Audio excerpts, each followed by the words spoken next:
Everybody. It is still brutal at work. I suspect it's going to be a couple of brutal months, to be honest, but I am working on improving it.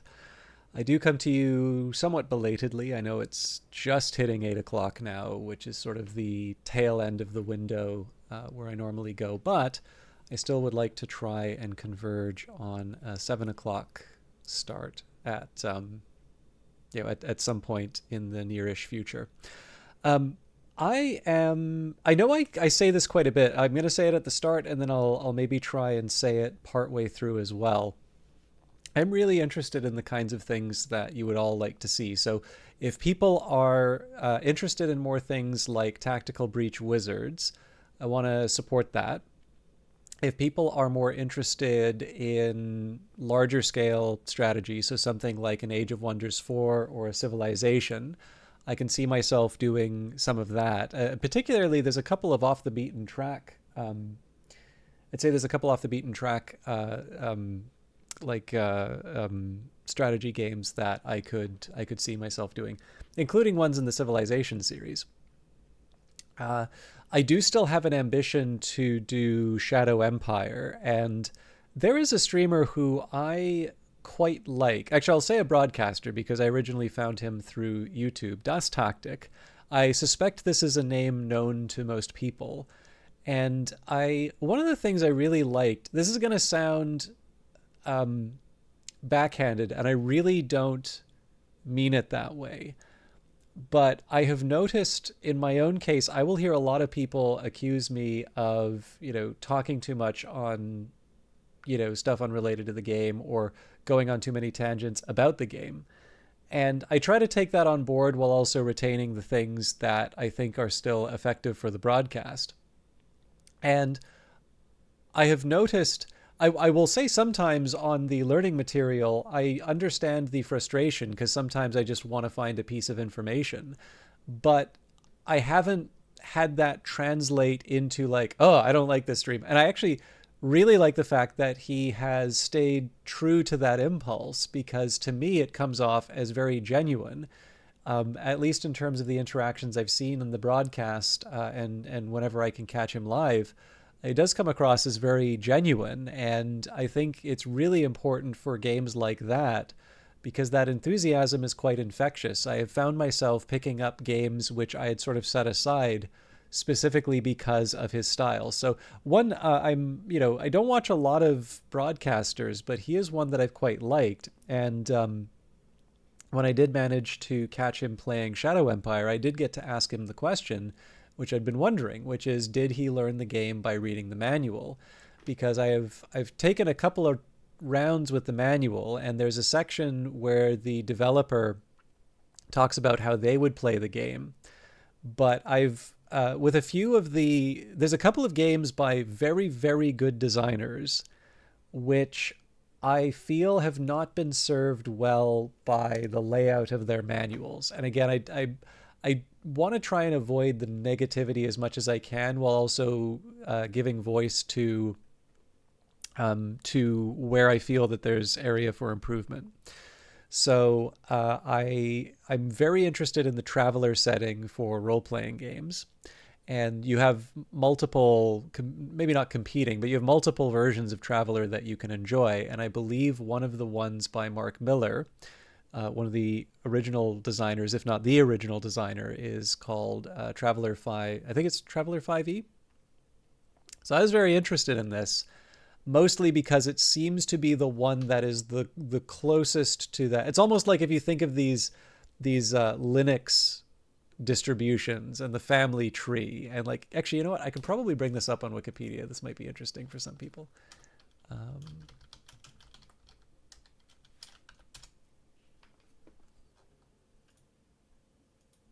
all right, I don't know how well this is going to translate, but right, so up here in the top you've got Slackware around 1992, and you can see a number of follow on. So the most recent one by this graph seems to be uh, Delicte. which is a fork of the Conneket OS, which seems to be either a renaming or fork of Delay. I've heard the name Slackware quite a bit, but I will confess I'm not that familiar. And of course, Slackware itself, so it does have here SLS. Slackware itself does continue on into 2025, which is presumably when this was written. Now you have another, hey, Pugporg. Oh, this is just a Linux distributions timeline. I actually quite like this visualization. Debian, which I don't know if Raspberry Pi OS is still derived from this, but I have played around with Parrot. And this is definitely one of the really old school ones, but also I think I do have a wish often to use things that are maybe a little more contemporary, but I have a feeling that if I was forced off of my day-to-day, I would probably wind up with this one. But you can see just the sheer number of branches off of this, right? There are so many. There's Raspberry Pi OS. Right. Okay, so it's actually just a rename. So Raspbian and then Raspberry Pi OS. But I think some of the big ones out of... Oh, there's Parrot. I think some of the big ones out of this would be Ubuntu was one of them. Armbian, I've got a few sort of those little credit card shaped. I'm pretty sure there is an equivalent, although I think there's been a lot of consolidation on engines. So like Unity is the really dominant one, just because mobile is such a major such a major factor in terms of gaming. Then you have Unreal, which I think is definitely capturing sort of the high end PC focused development. And I know people always like to highlight like Godot and things like that. And to be like, just to be fair, right? I feel like I at least have some some say on these determinations, because the one game I have published online in collaboration with someone, of course, is Godot. So like this is the one that arguably I know the most about. But like the thing is that I know a lot of people did these very performative exits from Unity. And to be fair, like some of these are serious and successful games. Slay the Spire 2 is a great example of that. But, like I've really been meaning to write an article about the idea of like game development as a consumption as opposed to a production choice. This actually might be this is going to be a longer tangent than Linux distributions, but this may be interesting. So what I mean by this is that it has become, so if you compare it to writing, right? Like it's hard to make a living as a writer. It's arguably probably been hard to make a living as a writer forever, but particularly now, right? It is difficult because the tools for the trade are very widely available, right? We all have the benefit of living in societies where there's a very high literacy rate. There's probably, I want to be a little careful on this. I don't actually know the numbers, but I wouldn't be surprised if maybe there is a lowering of demand.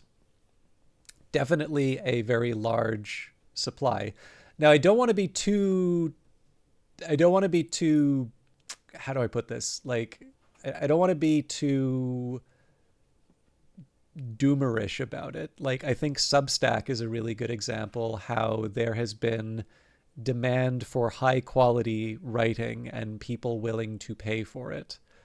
But the fact of the matter is that I don't think it's sufficient to just bring some words. I think you do need to have some idea about how you're getting the word out.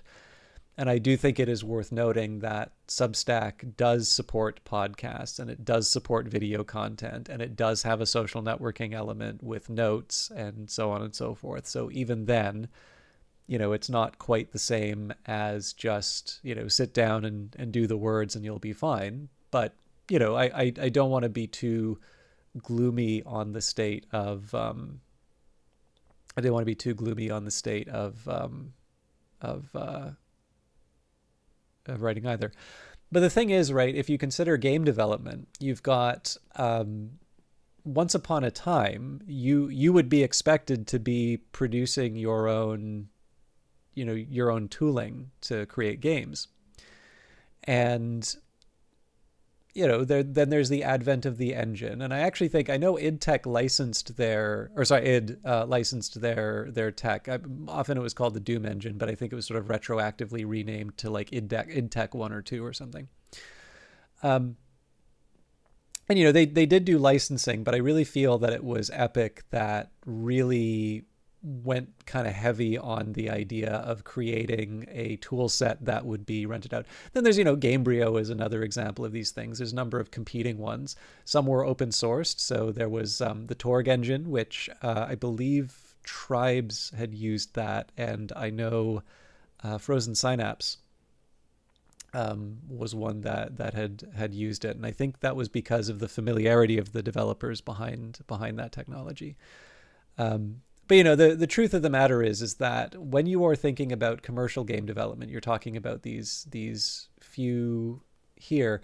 And I think one of the things that I really noticed in response to the, like, okay, so there's some lifestyle things and there's some like consumption choices that I'll say about being a game developer, right? And that's like having opinions about the revenue share on Steam and being mad at Unity and going to, like I remember when the big Unity thing kicked off in terms of them introducing the runtime fee, and Humble Bundle put out a like Learn Godot package, and everybody's la epic win, good guy Humble Bundle over here, and I'm like, what business is sitting around waiting for a Humble Bundle to train up its staff, on a game engine, right? Who's letting the fact that they're mad about John Riccatello for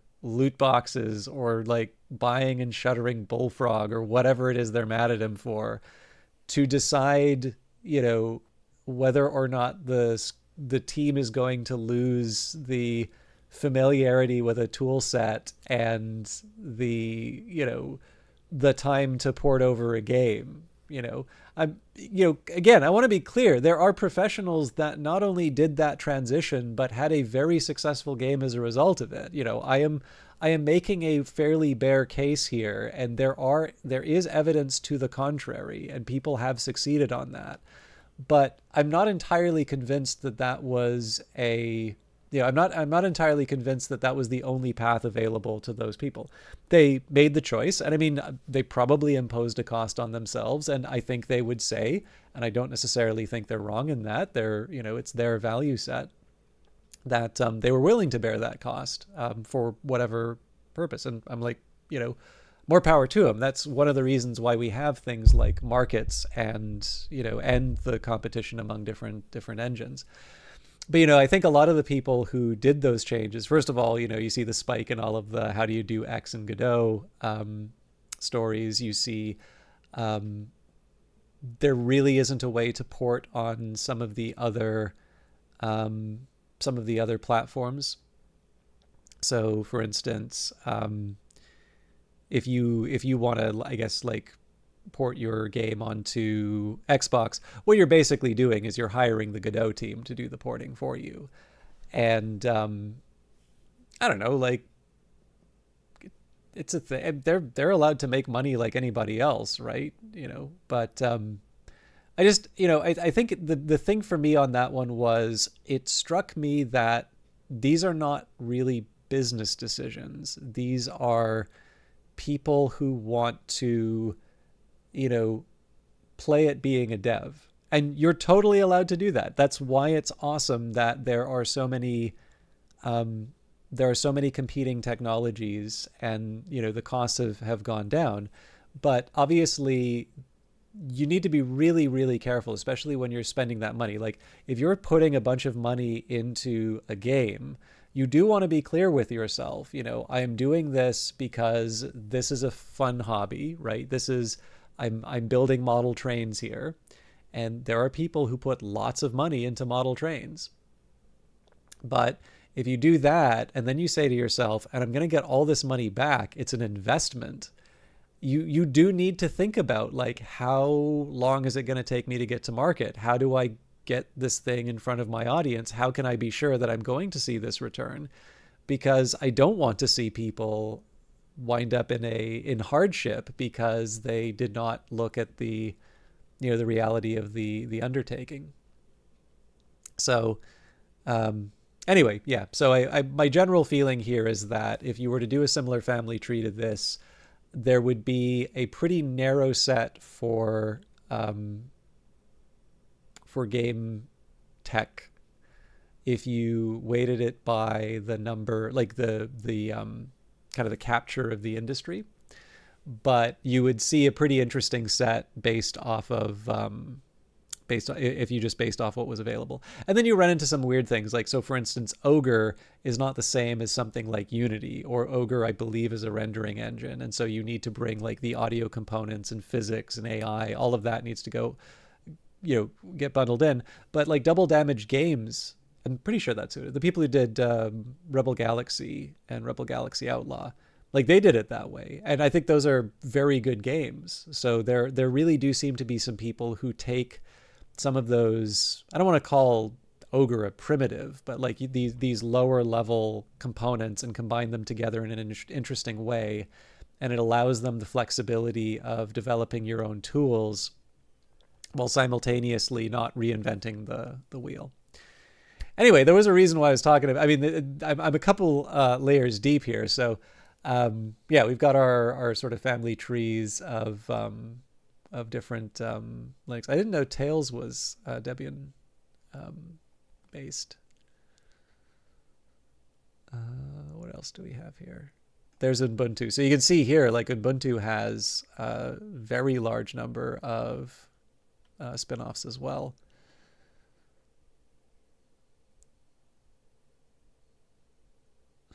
We're still in Debian land.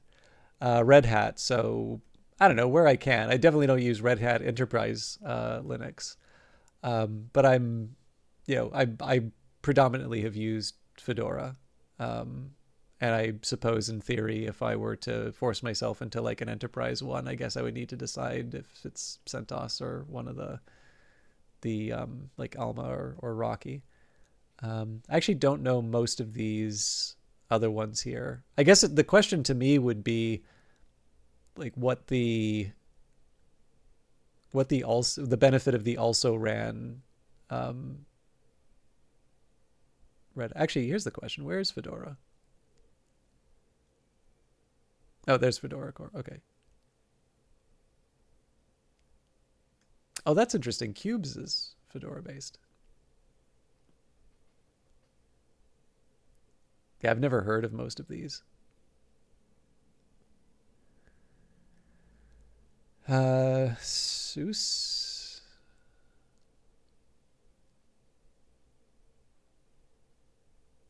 This is one I'd like to. I realize it's a meme, but there is a side of me that would kind of like to take on the challenge of building Arch. And then yeah, these are. I mean, this is kind of what it would look like for all of the game development tech. You know what the really shameful thing is? I've completely forgotten why I started talking about Linux distributions. Lego Batman's available. Why the hell did I... It was something about the tree structure. And it wasn't about game engines.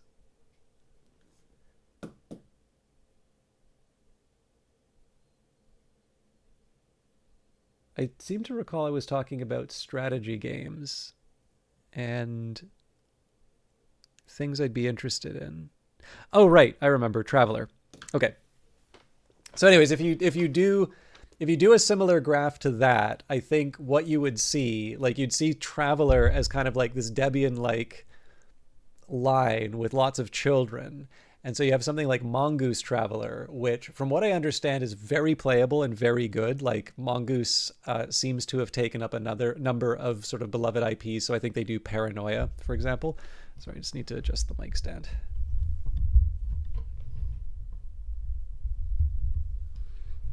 But there's something, like there's something kind of fun about going to such a, venerable RPG, particularly one that, it didn't predate D&D, but I think has a reasonable claim to being one that did something different, right? It wasn't just, hey, we've seen the success of D&D and we're going to do a spin on this, but it's sort of like, you know what, we're going to take the idea of a role-playing game and we're going to just take this in a different direction that is quite unique.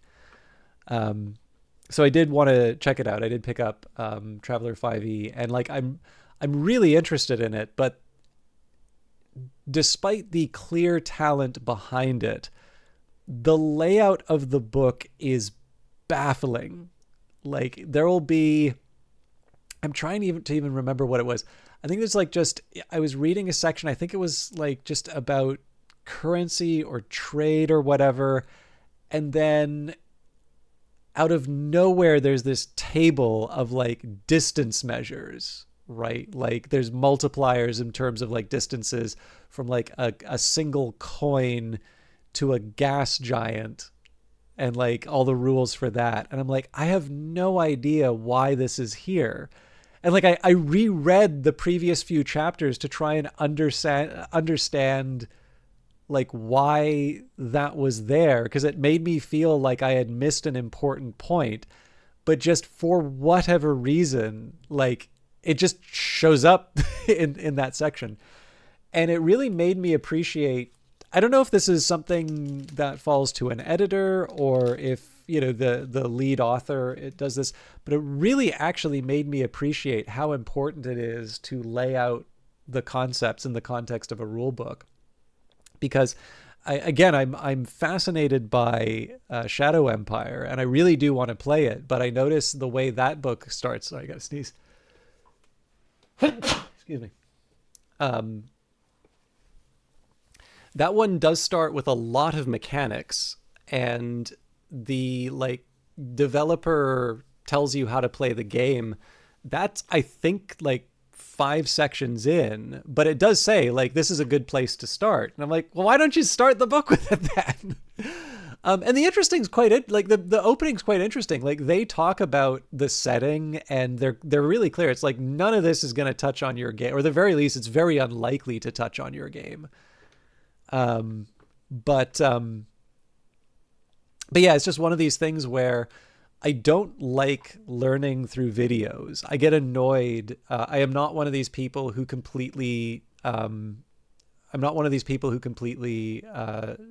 like disdains LLMs. I am very cautious about my use of them, but I don't shy away from seeing if it can give me some value.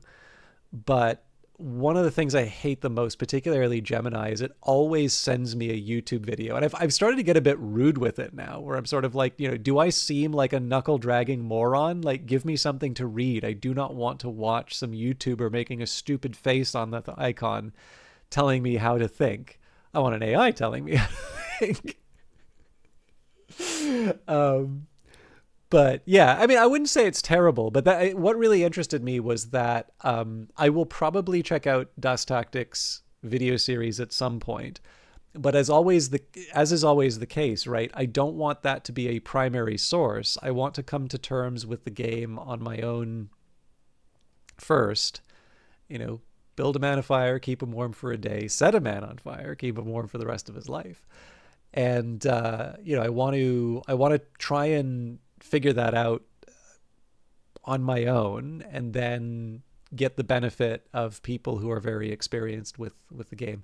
And so again, I did get to ask him on his stream how he got familiar, and he did say that he was part of the beta test for the game, so he was able to provide his feedback as he went through, which is, that's still kind of a chicken and egg thing, right? Like you still need to learn the game in beta, and in theory, it's like the beta may not be where there is a manual, but he did actually say like he likes reading. He reads in the evening, so he'd just take his tablet before bed and he'd read the manual, and that's how he would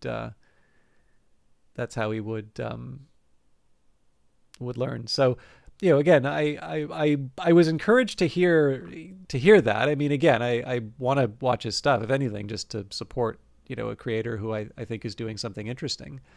But it was actually really interesting to hear in his case that it was really just working through that manual, because there are a couple of really interesting games that are complex and do have just like meaty manuals that you're sort of expected to get through, because if you're the sort of person who doesn't want to read a long book, you're probably not going to be someone who wants to play the game, right? So Dominions 6, I think, is the most recent one, is a good example of that.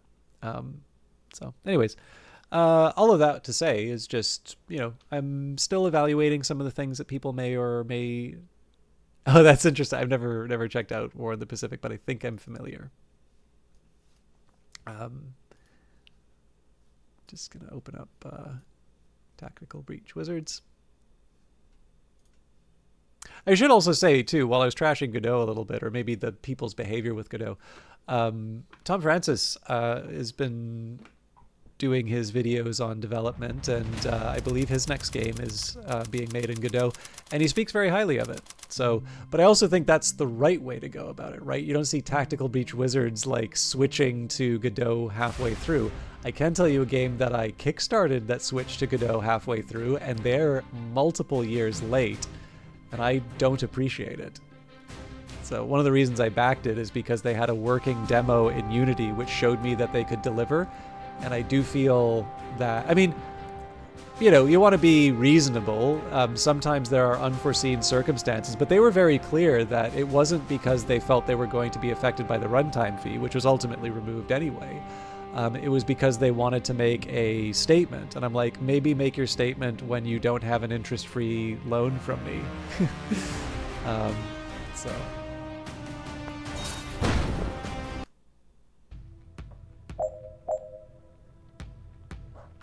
Oh, that's interesting. I'm gonna reset this one.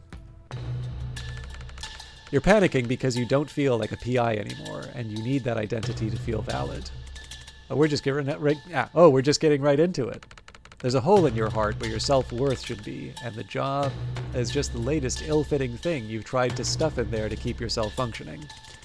Can you be Robin again, please? I like my insights with a little more compassion and a little less accuracy. That's all good. I mean, I also backed Project Phoenix, so I can't give you that. I'm the only person you have no compassion for. And Steve Clark. And Steve Clark. Come on, I'm asking you for some compassion right now. And I don't know how to give it. All I can do is fixate on all the ways you're lacking. Pretty fucked up.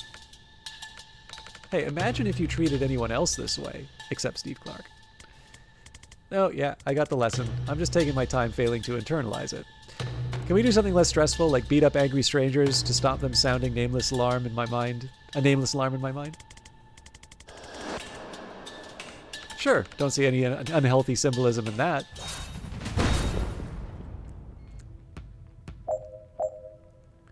All right, don't let anyone sound the alarm, and ideally we finish this by turn 3. So one of the observations I will make is that...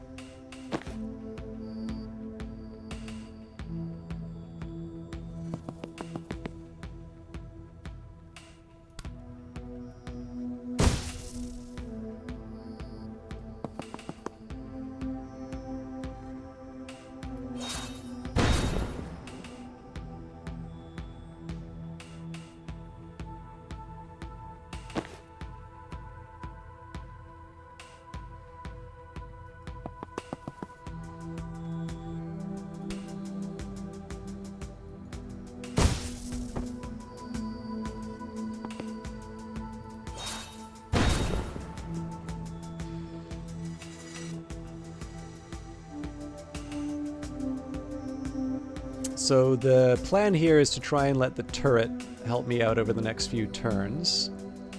This may still be too much, but...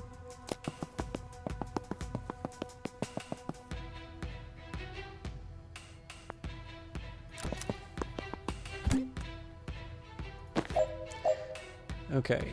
So I think the problem... Oh, no. Cool.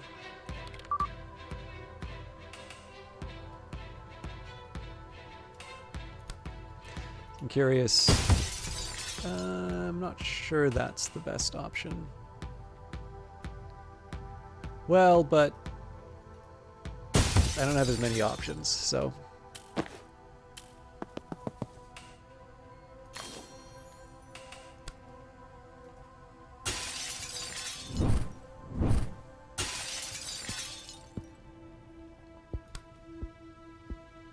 Sacre bleu.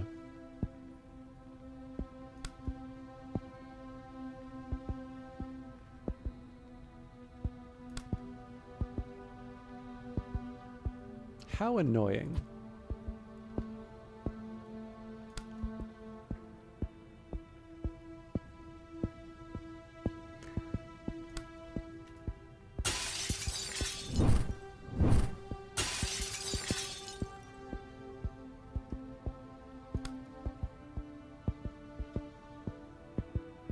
All right, well.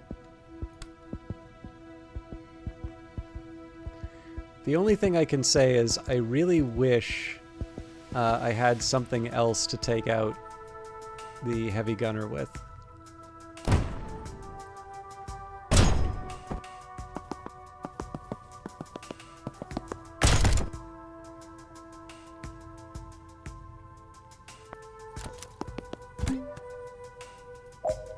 Right.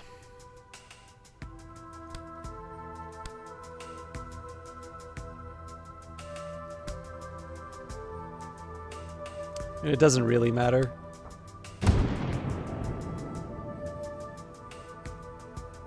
Although I suppose I still need to find a way of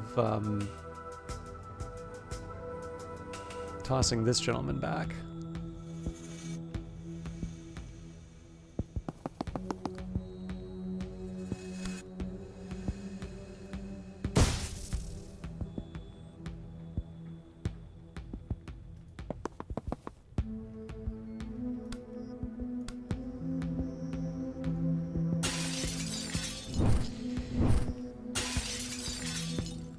Okay, so if I Gale Grenade... Actually, you know what? I don't need to be that dumb.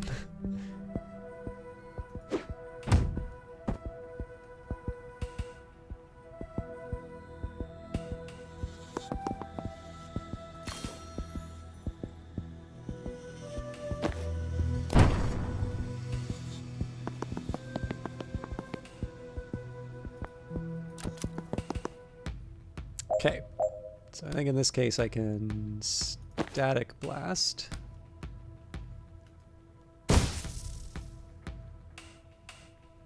But I suppose it invites the question where I want to move. So one...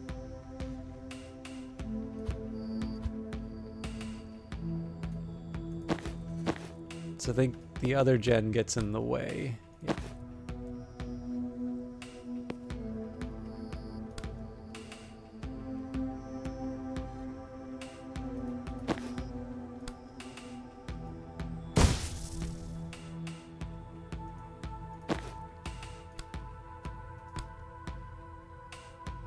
Mm-hmm.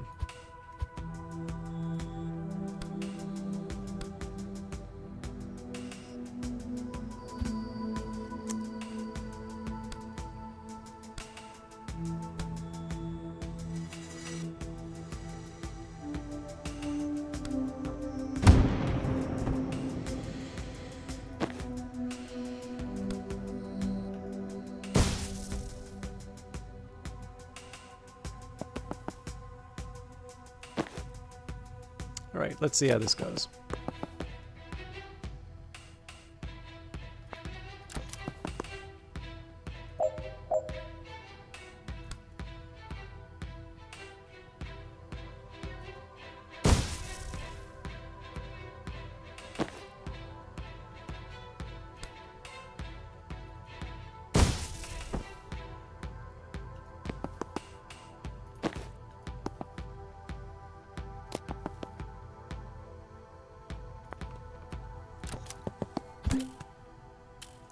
I mean, at this rate, I'm really curious how I was supposed to do this in...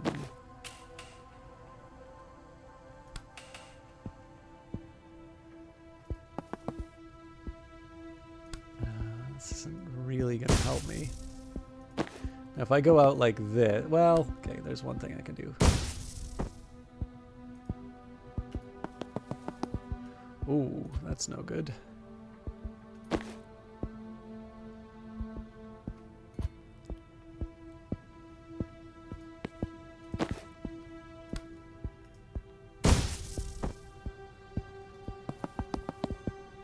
Cool. So we do have a Broom Breach as an option, but let's see if we can make some magic happen.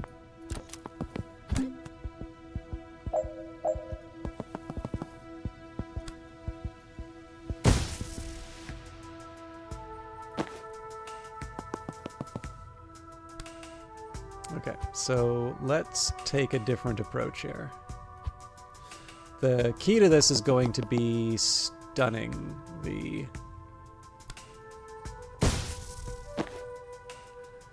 Well, okay.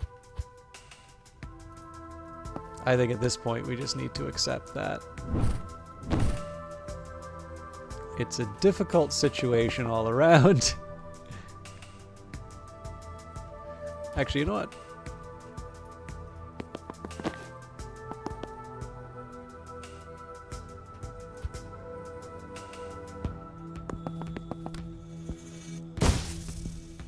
I feel like I have some options here.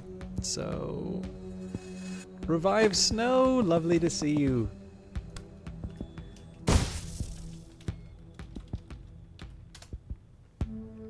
Okay, so this lets me run into a convenient place. Alas, I can't do much here, but we should be able to sort of poke around and make things happen.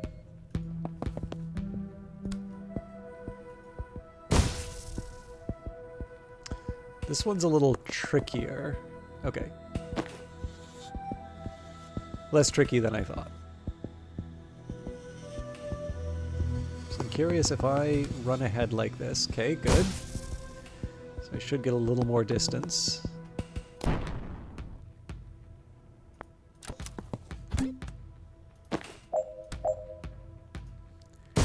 I always like saying that Revive Snow is the best available. It makes them feel wonderful.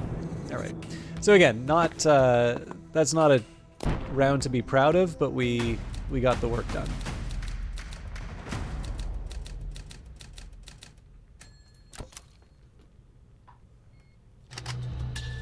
Okay, so you think I shouldn't be clinging to my job to fill the hole where my self-worth should be. I mean, I do hear it now. But, like, do you have a better idea for something I can shove in there? Because I've tried leaving it empty, and that does not pan out. Does it count for anything that you're a fucking storm witch? Don't you think think that everyone deserves to feel loved, valued, and worthwhile? Except Steve Clark. You're a nice person. You try to help people. Does it count for anything that you're a fucking storm witch? Not really. I don't exactly feel special on a team like this. What it's worth, in an early beta, 87% of testers said that you were their favorite wizard to play as. Are you the fucking stage directions Sorry, are the fucking stage directions talking to you now? We've buffed the others since then, but you were also their favorite character as a person. That sounds like it would be validating if I could process it, but I'm not in the best place to shatter my concept of reality right now. Thanks, though. Don't you think that everyone deserves to feel loved, valued, and worthwhile, except Steve Clark? Oh, absolutely. Except Steve Clark. So you should too, right? Sure, I'd like to. But it's like telling me, don't you deserve to make 80K a year? Maybe, but for some reason it ain't happening. You're a nice person. You try to help people. I do. That doesn't make you feel worthwhile? It actually kind of does. For like 20 to 40 minutes. It's a nice feeling. But there's some kind of leak in my ego, and the validation drains out faster than I can cram more in. Alright, that's all I had. What? Those are all the reasons I could think of that you might be worthwhile. You shot them down really well. I thought you were breaking me down so I'd be receptive to a hard-to-swallow but ultimately character-developing solution. Nope. Well, this little bout of introspection has left me in a great place. You think your confidence is low? I'm in a Jan Kellen self-doubt dream, and I just found out that I'm not even the main Jan Kellen. That is rough. Sorry. Look, this might sound radical, but it might be you can't entirely solve your lifelong emotional damage by talking to yourself in a fucked-up combat dream. Ugh. We could do some fucked-up dream combat, though, right? We absolutely could. So, see for yourself, Revived Snow. This is how, Frog VTuber. I feel like if you're a Frog VTuber, you run the risk of being perceived as, like, some alt-right figure. Okay, use a laptop to open the security door. All team members must reach the green zone. Seal all reinforcement doors. And make Steve hit another Steve with ghost traffic. There's another Steve. Oh, right here. Okay. Yes, we are absolutely going to try and do this.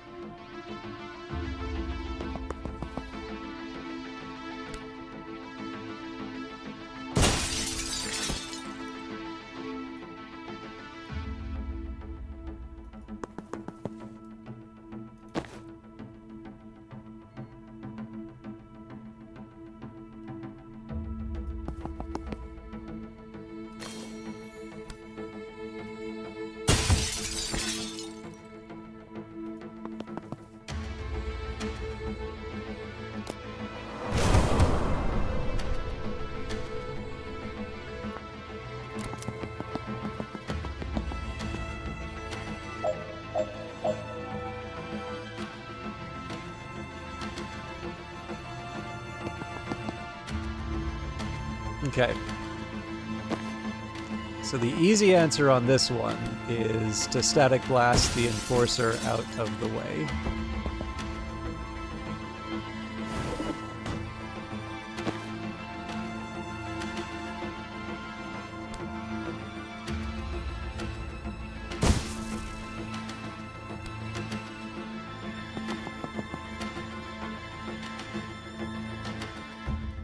Actually, I wonder...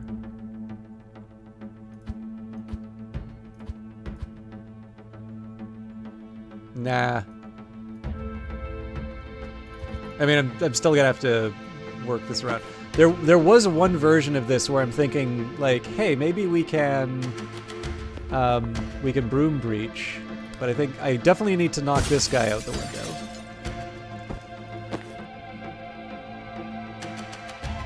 Although I'm curious if I broom breach here.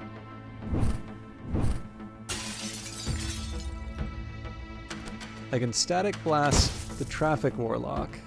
Cool. Well, at least we get to mess with the doors then.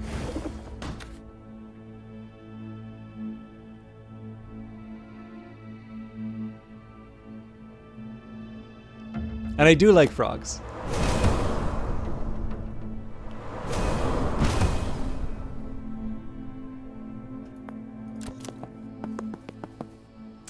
Okay, this isn't gonna do the trick. And actually, this is a pretty tight spot for... The problem on this one is they're in hard to move places.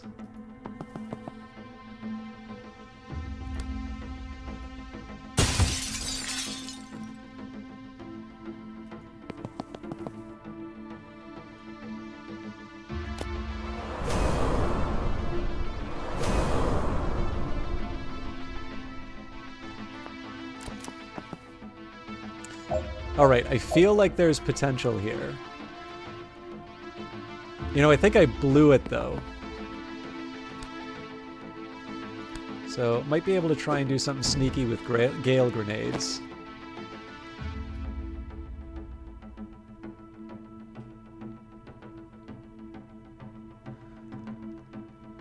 So if I breach like this, I can move up. I can static blast for pure movement.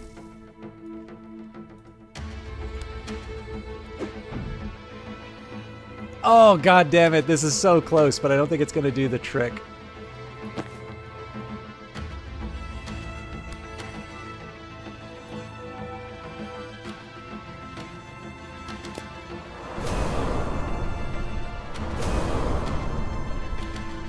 I mean, let's see what the next turn brings. Oh. Oh, that's mean. All right. We should be able to... Oh, no. You know what? That's not going to work. It will.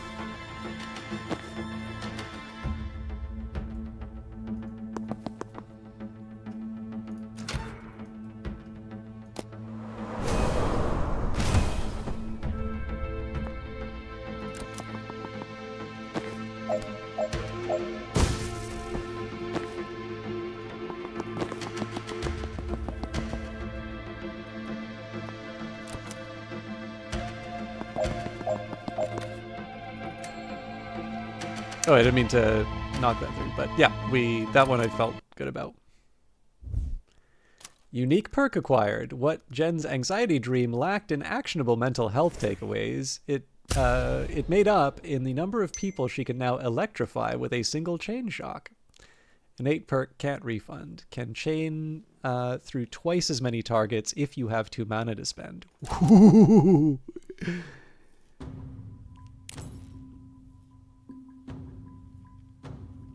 So I think one of the funny things here, I mean, let's try... I actually don't think I can deliver on this one, if I'm completely honest, but let's,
that wasn't quite what I'd intended.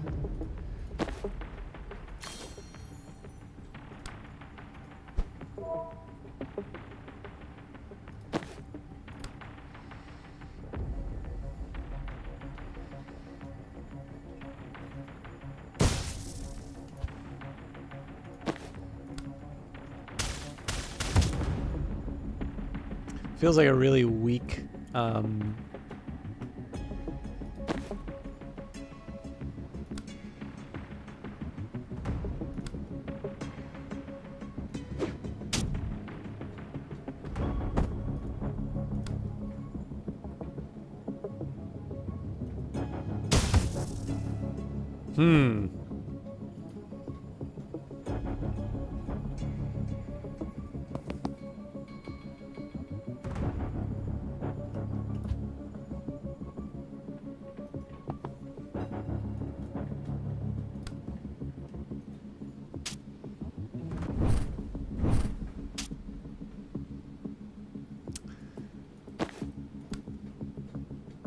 oof.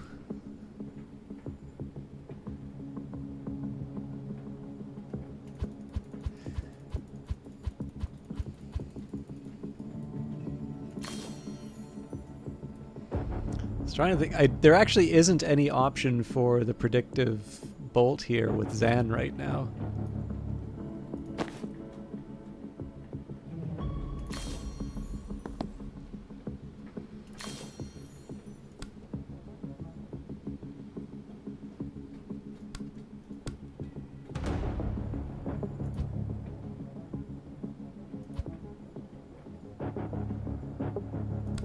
I also shouldn't waste this much time on this particular mission.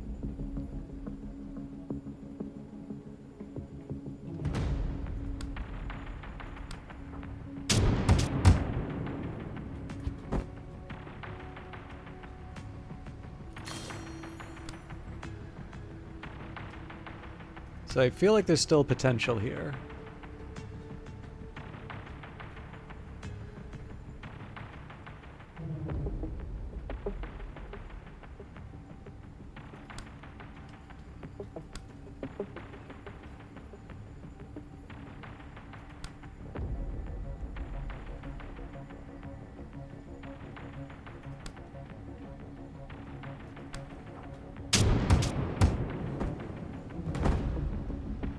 So this seems like an obvious Gale grenade candidate. So the one thing that's nice here is that at a bare minimum, I can buy myself another turn by broom breaching to this side of the level, right? But Zan still gets a say. Although I guess I don't really get much in the way of a predictive shot with this. That's not entirely true.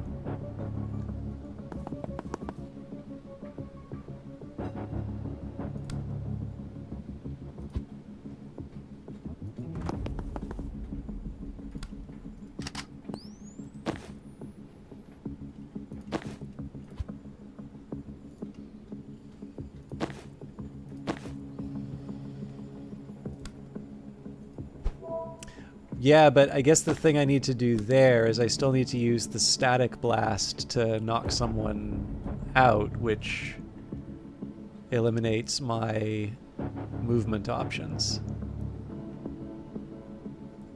So that feels like it's a lot better of a move than it actually is. Oh crap, I didn't mean to... Okay. I'm gonna put this. I'm gonna put this back, put this to bed, and come back to this another time. So yeah, one of the things I'm trying to think about is if the dreams. I don't think the dreams give you more.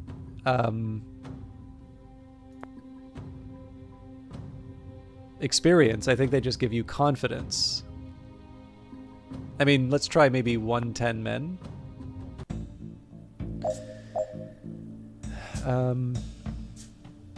Finish by the end of turn 1 and hit 3 enemies with a spectral skull.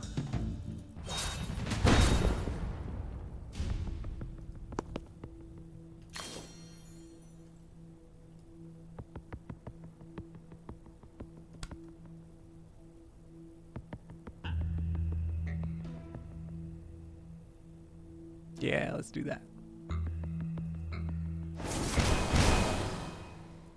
No explosion? I think that's flagrant false advertising, if you ask me.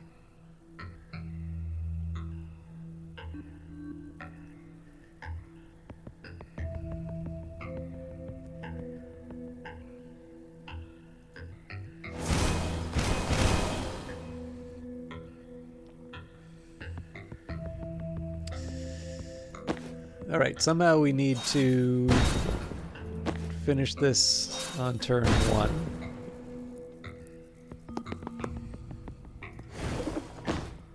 There may be like a repositioning angle here that I haven't considered, but...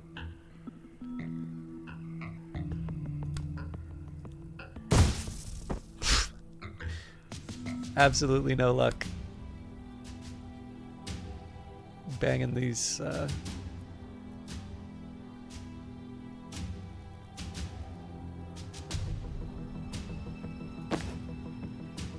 Yeah, there's no way the Zan's going to be able to take advantage of the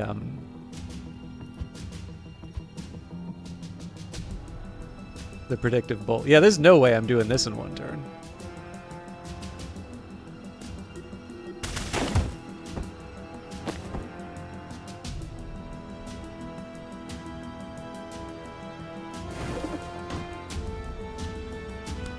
I can static blast someone for movement. That's not, like... it's not the end of the world.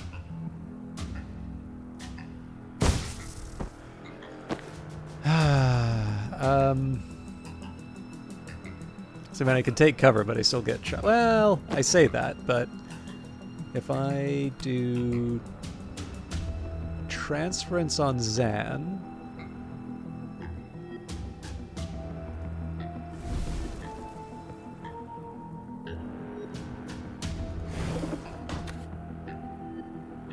the other thing I should have done was a bunch of Death's Doors.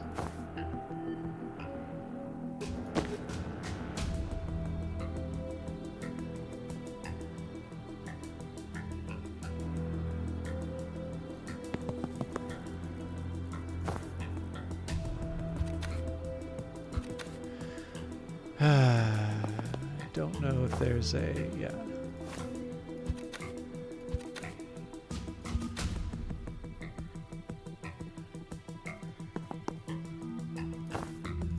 That doesn't help anything.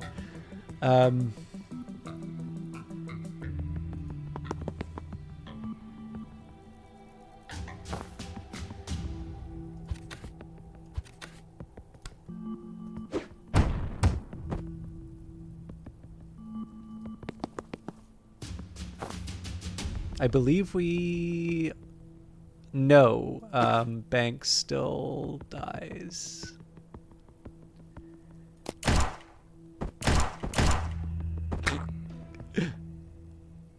Not quite how I imagine that going.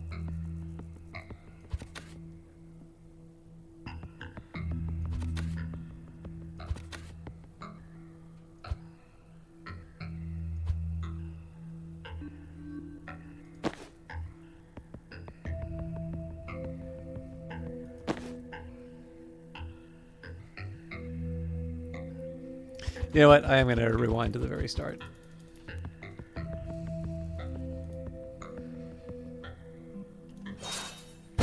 So the thing is that this is pretty clear that I have to do the Spectral Skull. Like, there's no way that I get all the awards without doing the Spectral Skull. It also wants me to hit 3 enemies, so I think this is insufficient, right? It might blow up the... It might blow up the thing, but it doesn't necessarily get me the outcome that I want. That still doesn't hit 3 guys. I'm pretty sure this is very specific. Well... Let's see if we can make that work.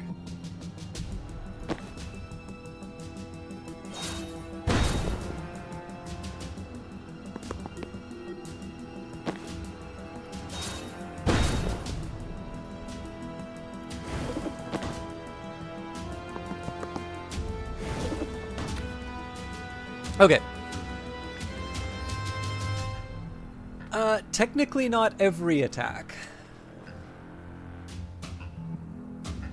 So just for the sake of the argument, I mean, it knocks a piece off the board, but it doesn't quite solve all my problems.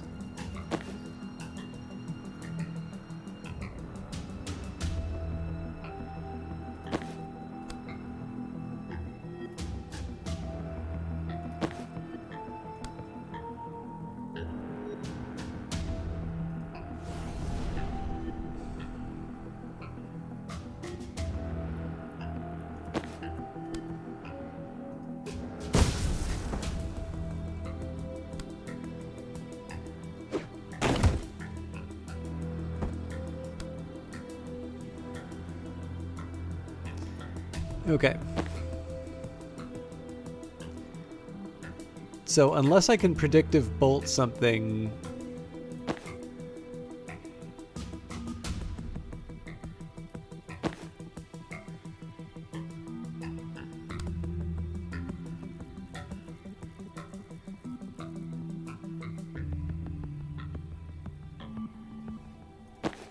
Okay, so if I take cover here...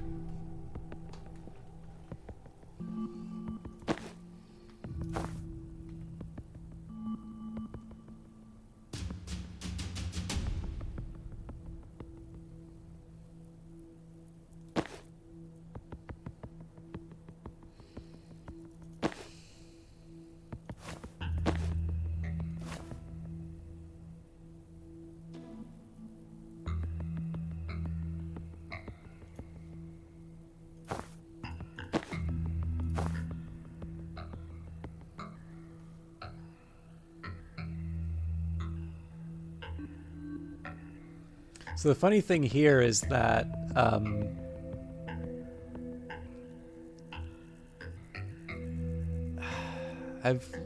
there's better damage dealers. The question is, do I want to save Zan or do I want to save Banks?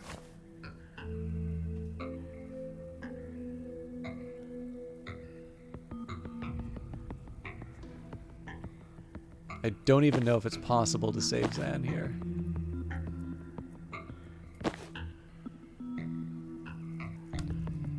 Well, theoretically, all the damage absorbs, so... Let's move Jen to... Actually, this should be a no-brainer.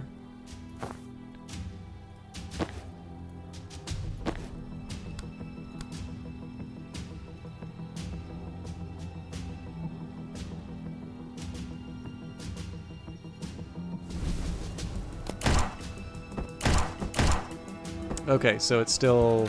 Alright, so... That is good to know. So in this case, the transference has to go... like that.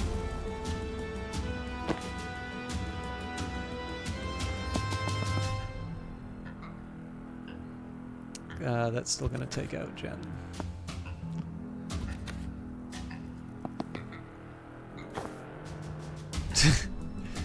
I have no luck at all.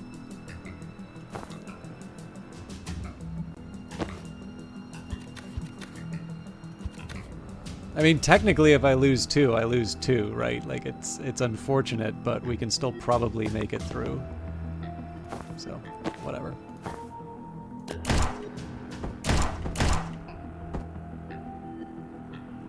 I'm going to rewind just because it says my team has one action unused.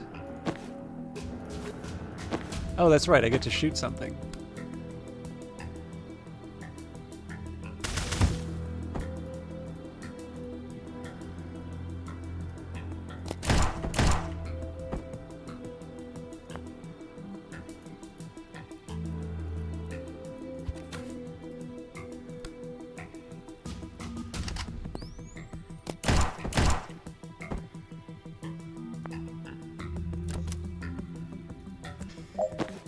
Okay.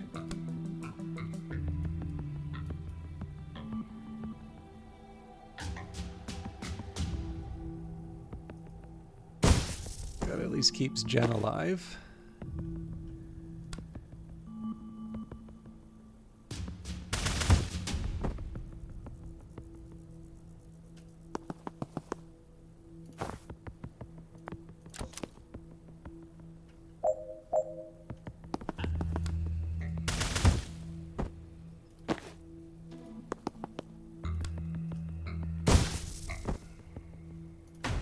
So I obviously didn't do it in one turn, but I am curious if there's any indication of XP, because I think in this case if I go to the mission menu, presumably, yeah. Okay, so as far as I can tell, the missions are good for confidence, and as much as I like the outfits, and I definitely want to work towards something nice, I still haven't figured out what we want for Banks. I mean, Death MD definitely doesn't look bad, but the funny thing is Scalpel Sharp is actually not a bad... I guess we can go for Funeral Chic. There we go.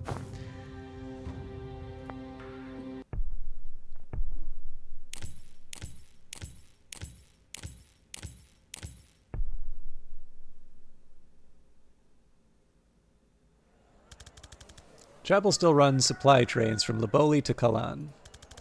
They leave from this cargo depot outside of Aldo.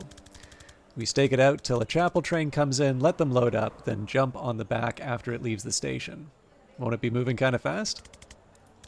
Nah, freight trains take a minute to even reach walking speed. Are you a train nerd?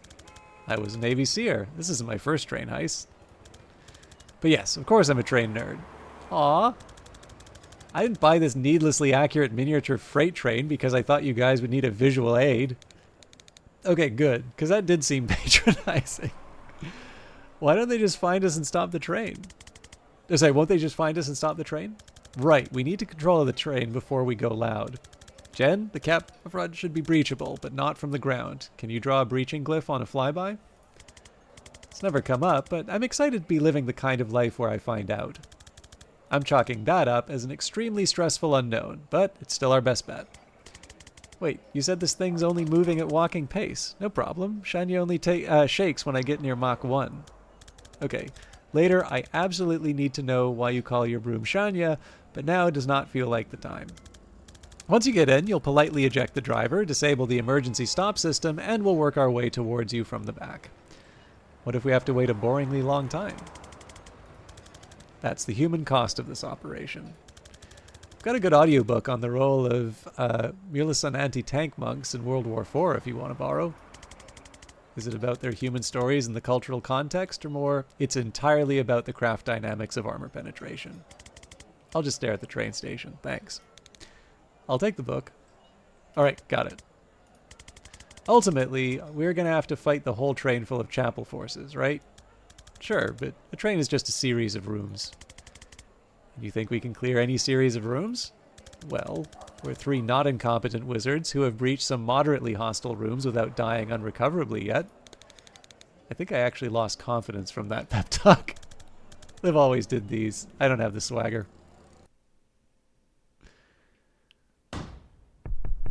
Freight train to Kalan, no stops, no refreshments, no tickets. Jen, we're in position. We cleared a breach? 1 sec! A loud static blast from the comms. Okay, yep. Emergency brakes disconnected. Go nuts. We'll probably go carefully and quietly. Banks is shaking her head vigorously. But thanks. All team members must reach the green zone. Chapel tracker, Auriga. Targets any hostile they have line of sight to, tracking them as they move. Shoots in the 4C phase if they still have line of sight. Alright, I mean, that doesn't seem terrible. Finish with all team members at full health and hit 2 enemies with a single spectral skull. Oh, that's interesting.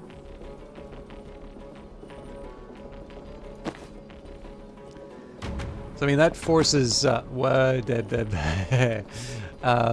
okay, yeah, I see what this is forcing here.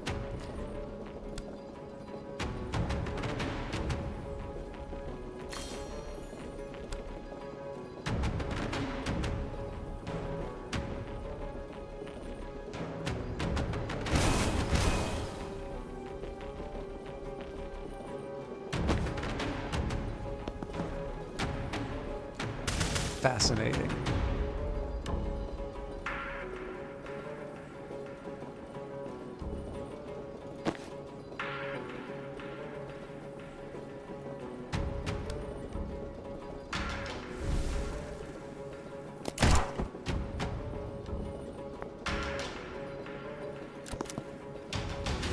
Yeah, that was an interesting one to deal with just because of the, meh. What am I doing?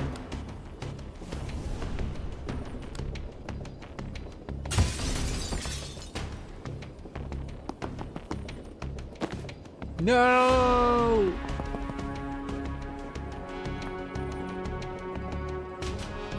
So let's be a little more clever about this.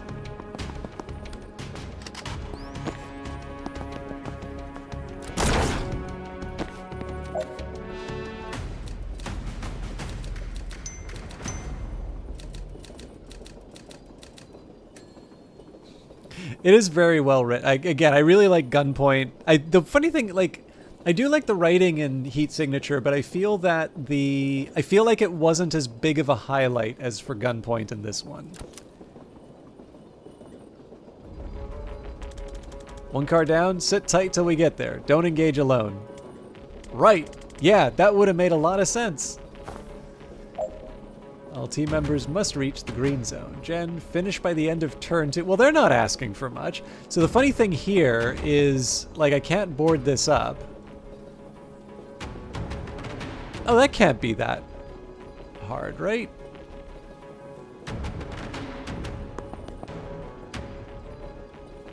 So I guess the problem here is I don't get...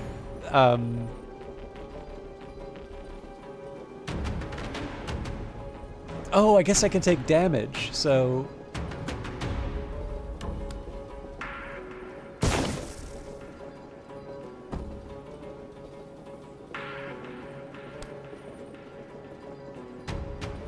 Actually, you know what? I don't even need to think that hard about this.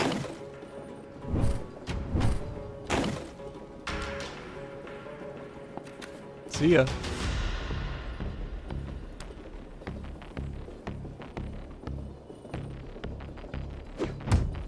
Oops. Okay, I don't need to do that.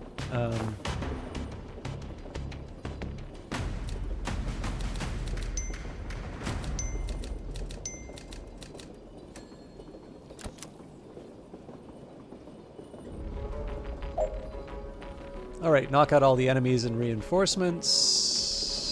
They're going to be coming behind me.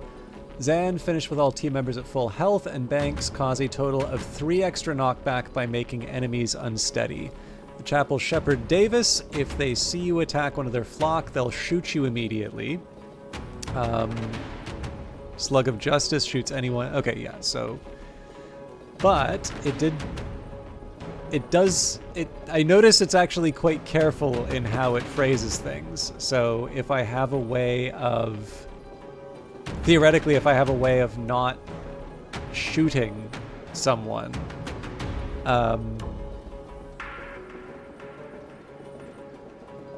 okay.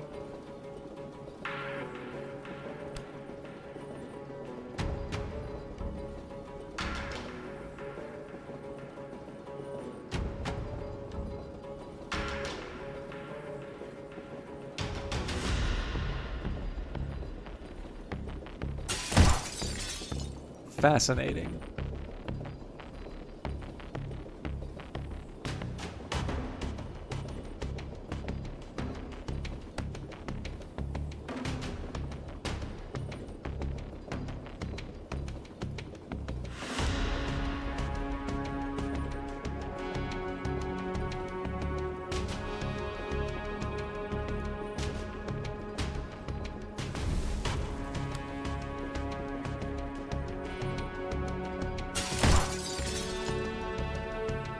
Oh, how much you want to bet? Nah, they still do the thing. Interesting.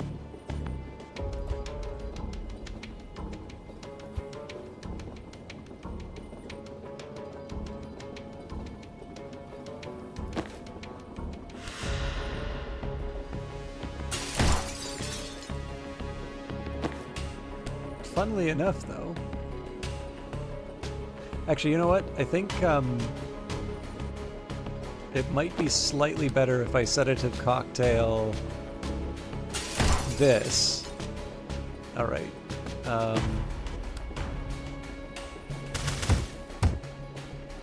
Cool. If that's true, then, we can probably Death's Door this.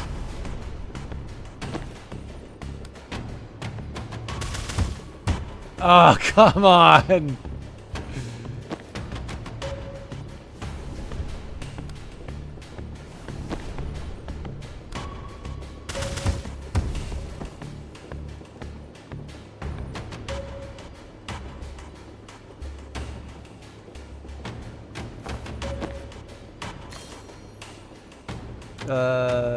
Not quite what I intended, but we can make this work.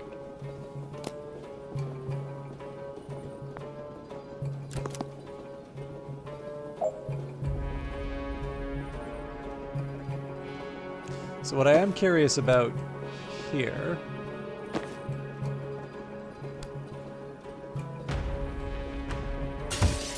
Okay, so that satisfies the knockback. And I'm willing to take cover on this one. So Zan can deliver the coup de grace here. And then the thing that's nice is that for the next turn, we get to... we basically get to... we kind of do this on our own terms, right? We just need to make sure that we don't take damage.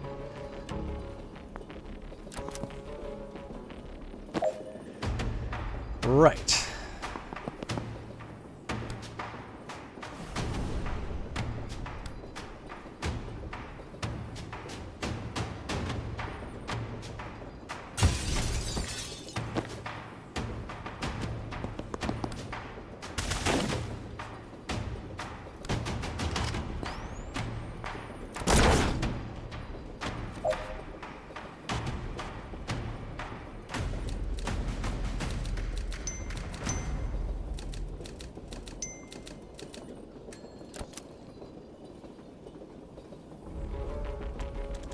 Jen, we've hit a security door. Any chance you can open it from the control room? Nope. There's a console, 2 cars, up train that'll probably do it. That's not much use to us from the other side. And it's all down to your cool witch friend who's bad at waiting and already went to there. All right. Defenestrate 2 hostiles in 1 turn. That's an interesting one. So the obvious approach would be to... Actually, you know what? It might be... It actually may be as easy as one of these. You're kidding me. All right.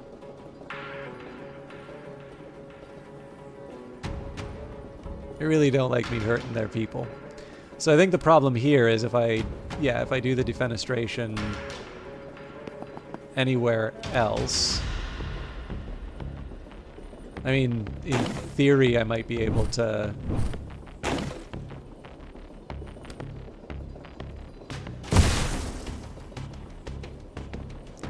You know, there's something to that.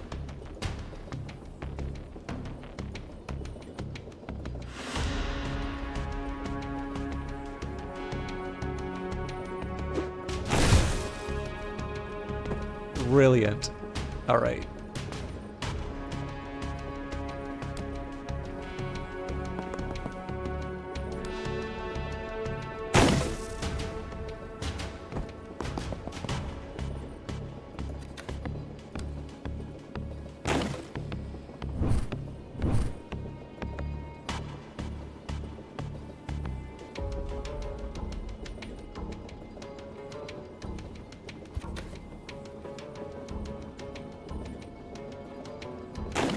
I think the bird in the hand of the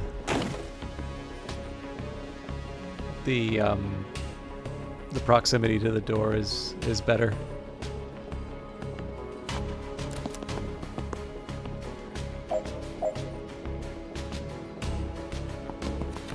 Man, is it really this easy?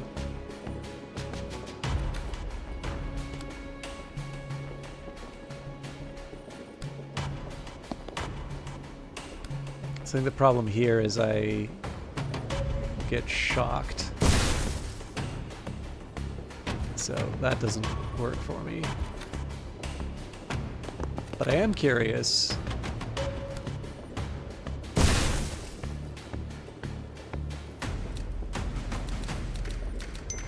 Satisfied the requirements.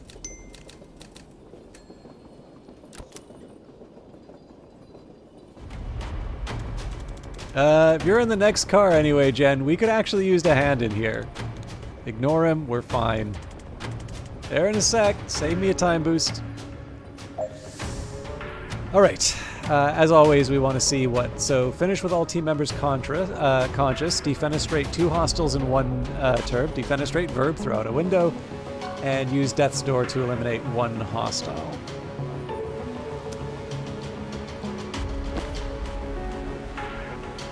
So it seems to me the obvious candidate here would be... Well, there's 2 technically, so I could do one like this.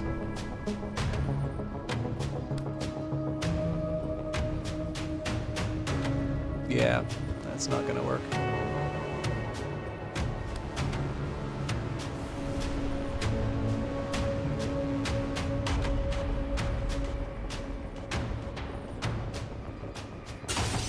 God damn it. Chapel Riot, Priest fact, brutal armored religious police who charge if you get close enough. They have defenses against damage, knockback, and chemicals. Well then,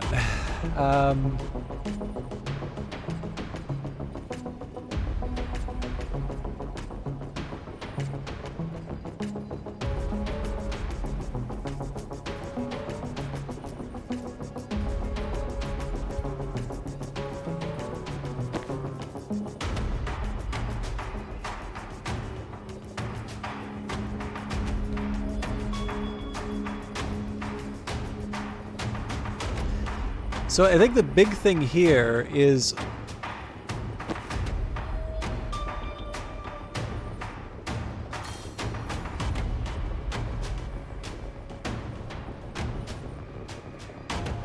I really just need cover this turn.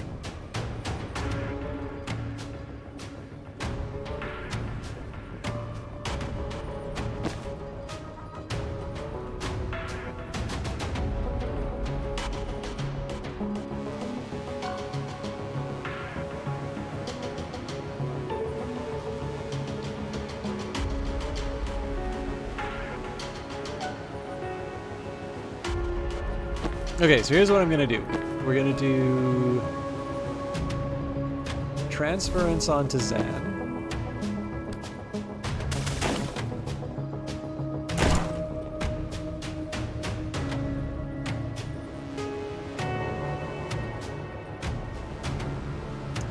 That did interest me in the fact that they knocked back, but I don't think there is a way that I can turn that into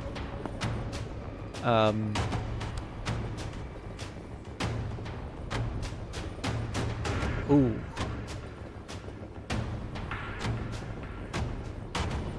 That is a problem.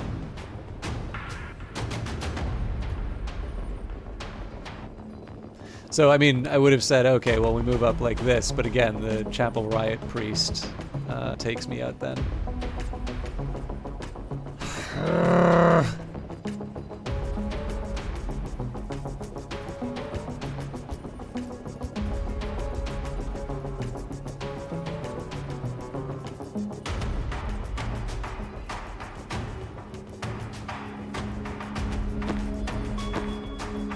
Okay, well,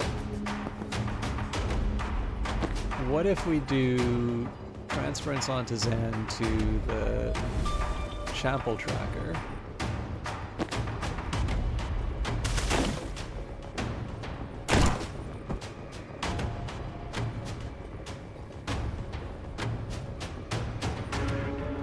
There's got to be something about the fact that they're not forward.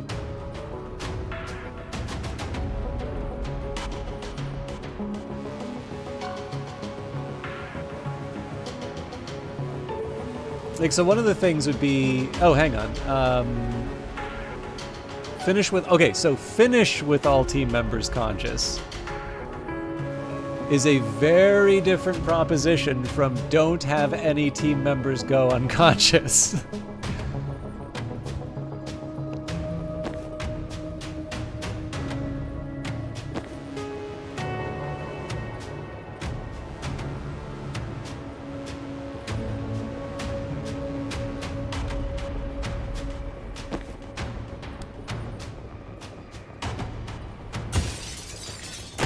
Damn it.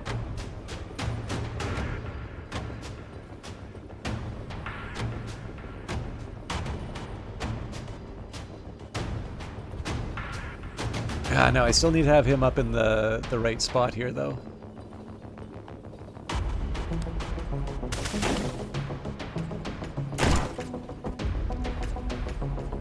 Okay, and that... Yeah, man, that's... tough.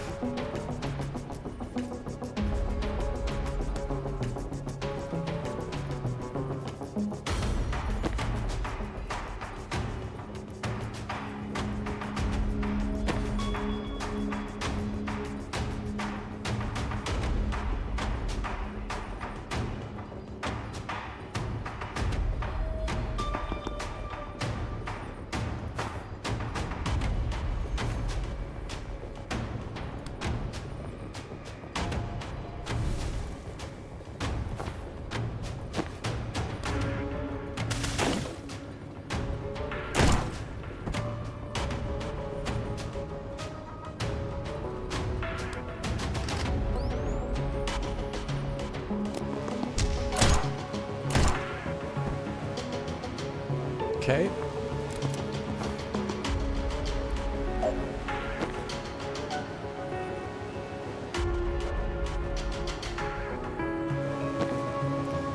So one obvious move, in my opinion... Damn it! Alright, let's work with this.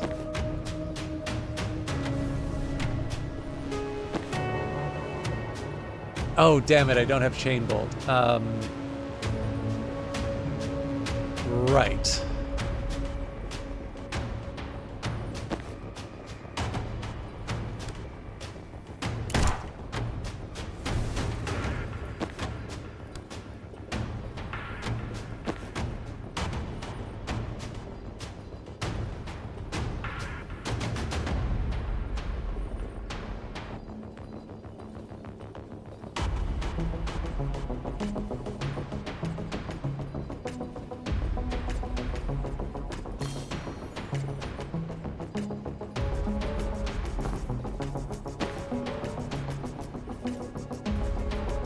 Doesn't look good here, does it? So that's not going to knock him back.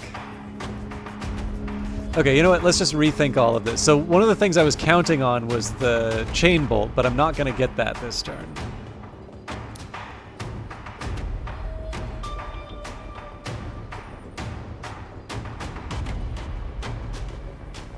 So what I should hope for instead, let's...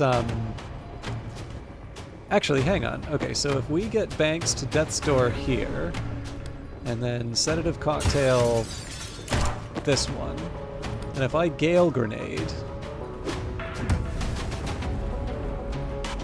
So that's one defenestration.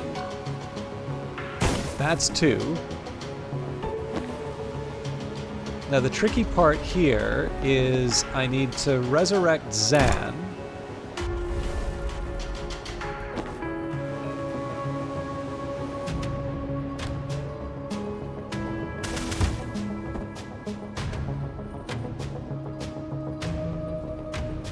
I guess this would be an option where I can False Prophet.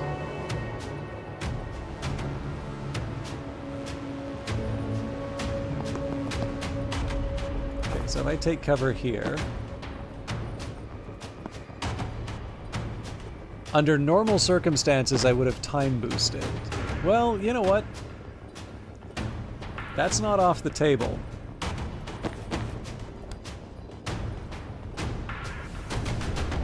I think this is still going to screw it up, though.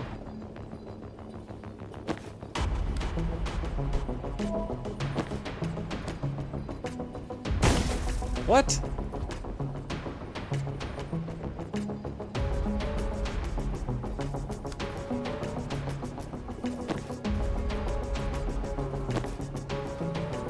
Ah, damn it. Yeah, okay. So, yeah, not a bad idea, but definitely... insufficient. So if I False Prophet, I can Predictive Bolt. Okay, that buys me time.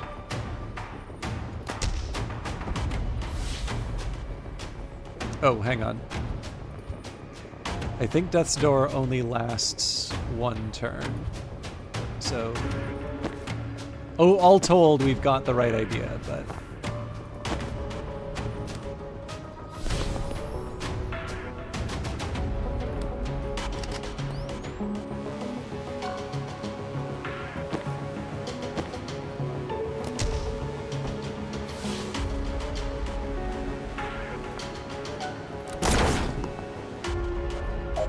Okay, so that's why we didn't do the Death's Door where we did.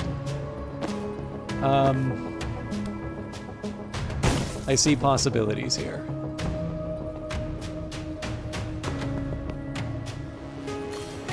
So here, if I Broom Breach... Now, I just need to get Zan out of the way. Let's actually get him out of the way in a slightly more creative way.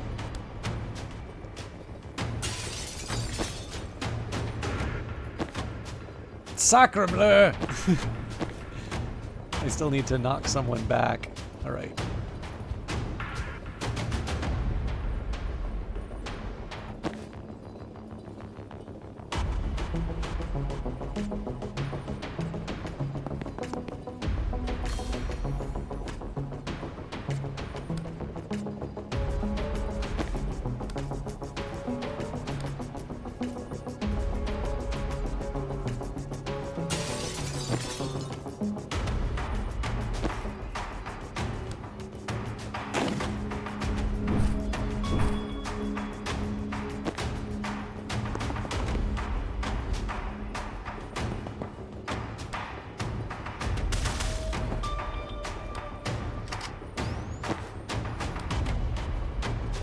There we go.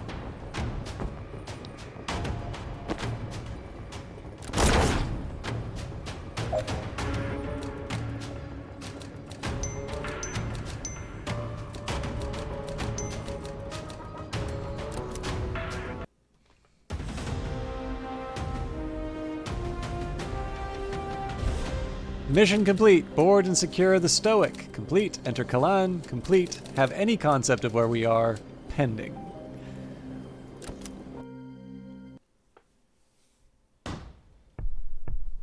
Mandala, Kalan, more central than we expected.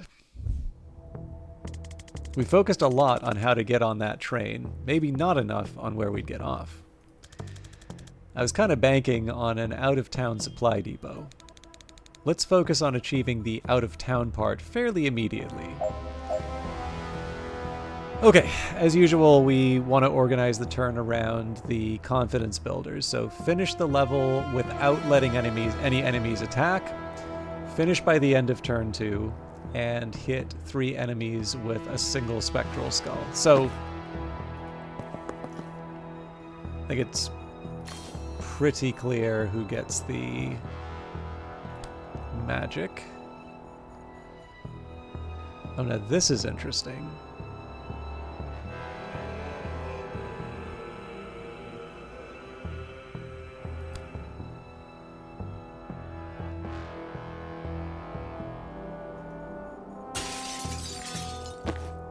Okay.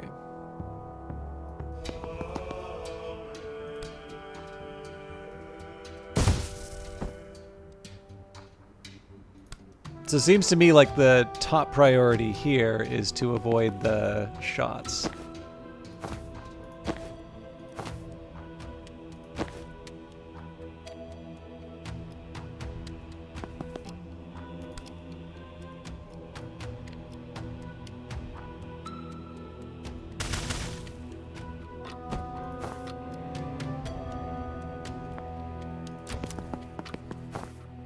Okay, so one thing I want to do here is take the characters who can seal doors, like get them to do their thing. I think one of the things that Bank... Oh, right, and I need Banks to be able to do her spectral skull, so...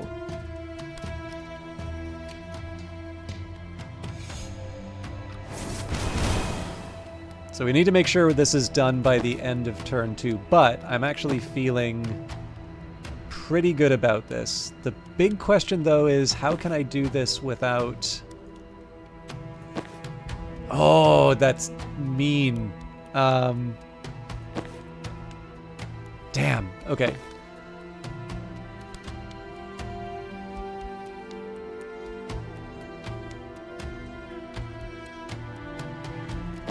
So I really need to predictive bolt. Okay, so we'll 3-bolt burst. Actually, you know what? I do not need to get at... I don't need any cleverness on this. Well, okay, maybe a little cleverness.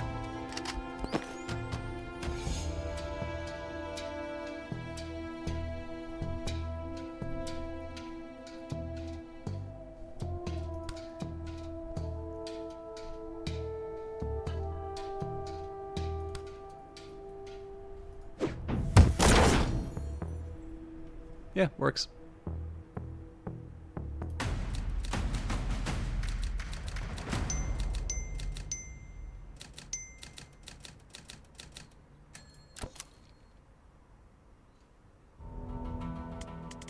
Fuck, I don't know if we can take 4 of those things. I had no idea Chapel Street presence was this heavy. Feels like we walked into the tail end of a clash. What the hell am I supposed to do with this? Ah, okay, so we gotta put him down the manhole. And apparently we get a new character?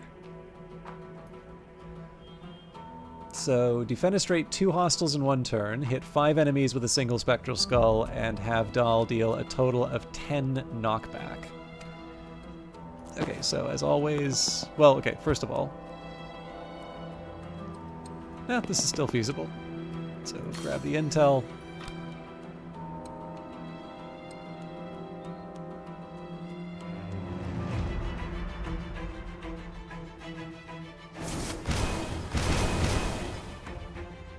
What?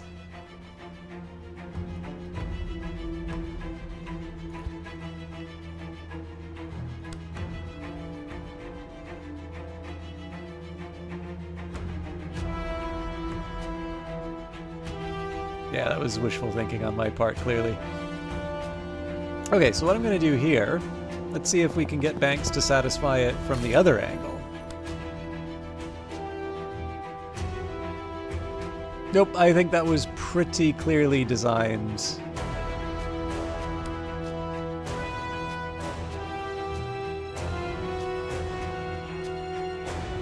Oh, I mean, how can I not take advantage of that?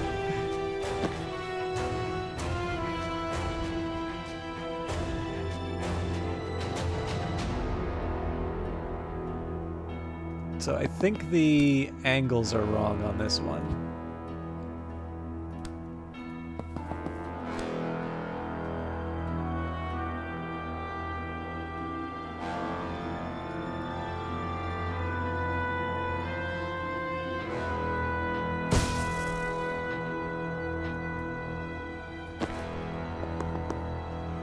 You know, I feel we can do better than that, though.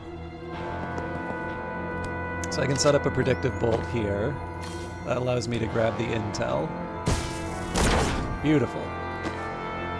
I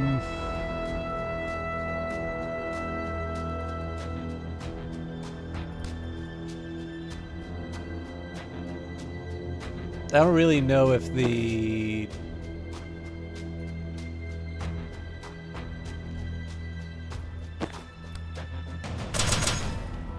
I mean, chipped some armor.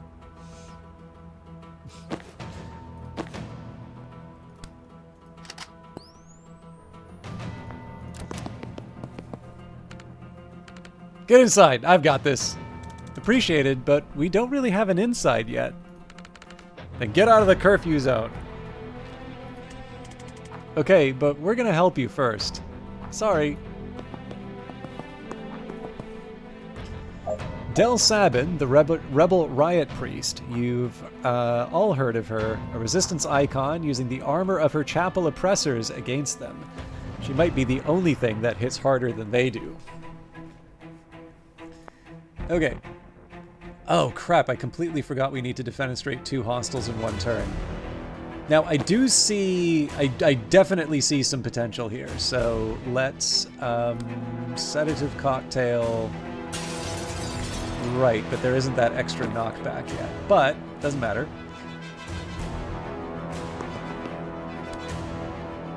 Actually, I'm also curious, does a chain bolt...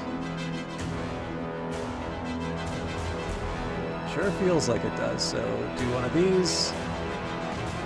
One of these. Really?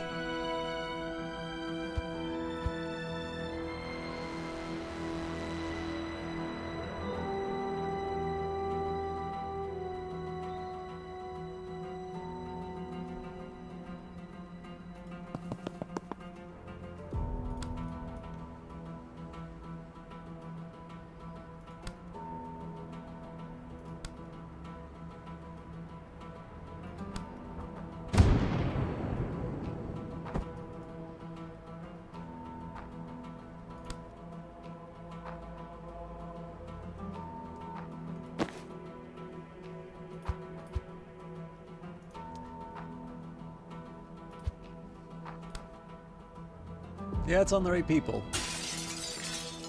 Okay. Maybe the chain bolt isn't what I need here, then.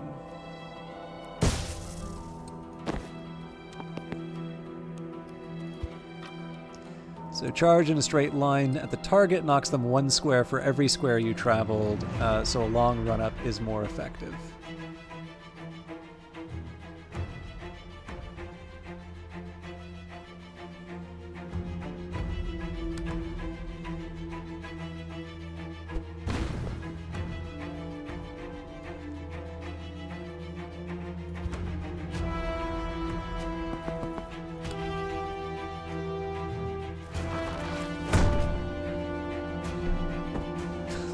Two down.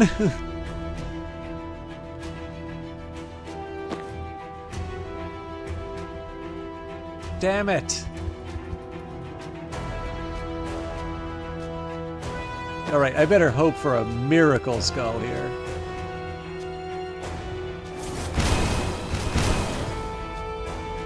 Anyway, so miracles happen.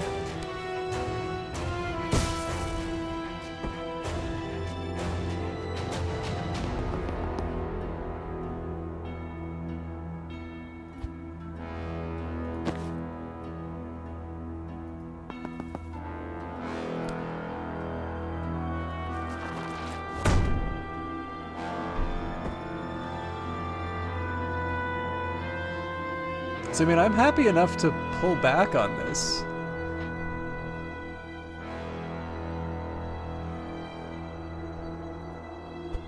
Oh, crap. That's not what I want.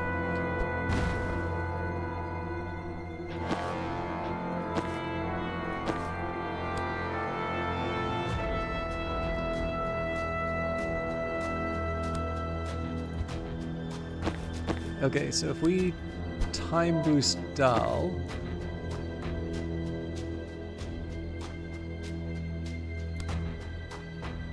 it doesn't count for anything.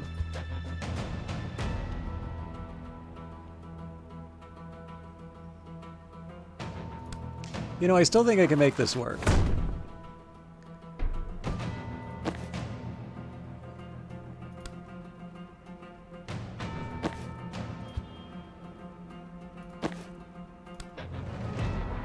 Yeah, that doesn't do anything.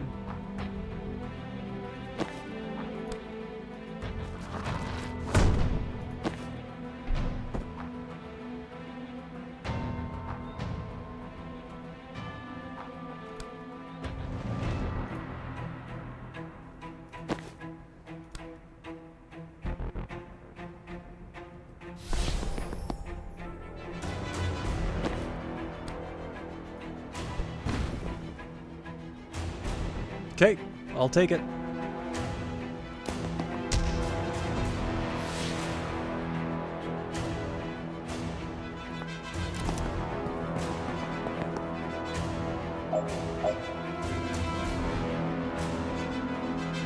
Kind of screws me on the all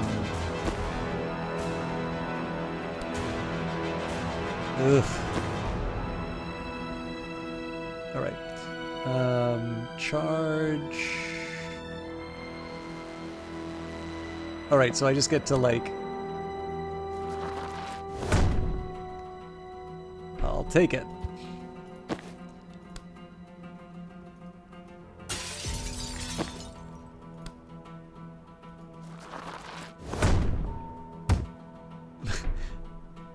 Doesn't really do that much, does it? Okay. I still don't want to get my ass kicked, so.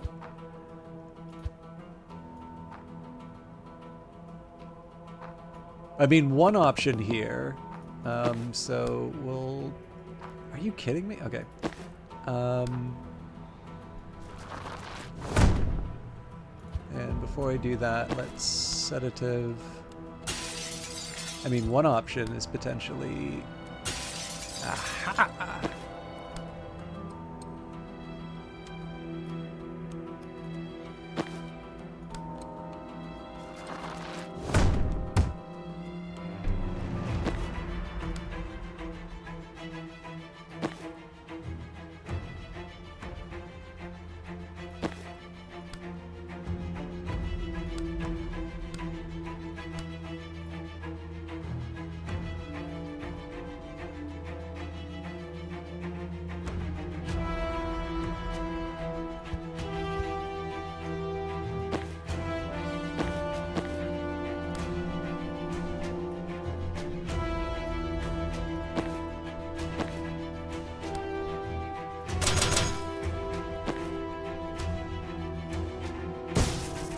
Insufficient.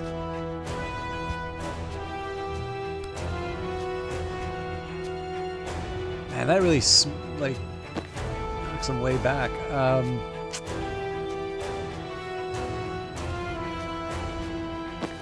I really feel like I gotta get rid of this riot block.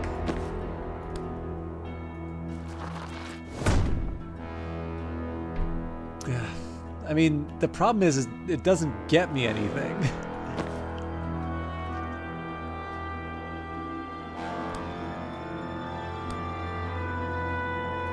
Okay, so let's focus on...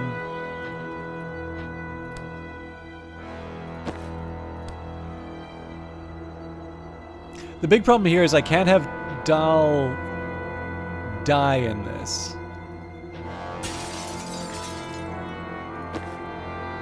I think I screwed up.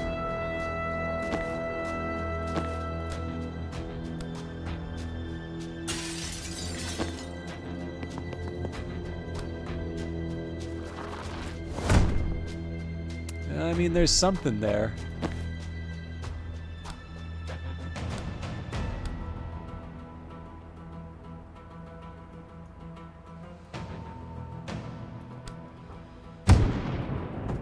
Okay, now before I'm a complete idiot, let's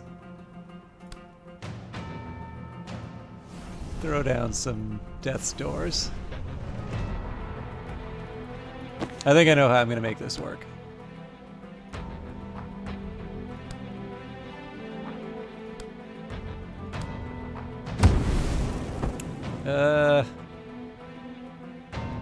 I don't like that too much. I feel like we can do better.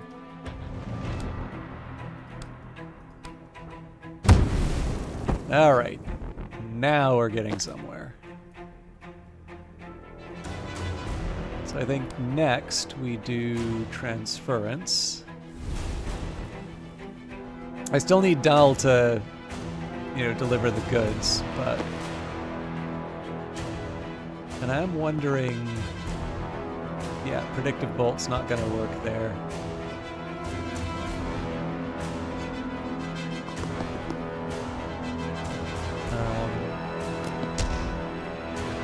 Alright, I can live with that.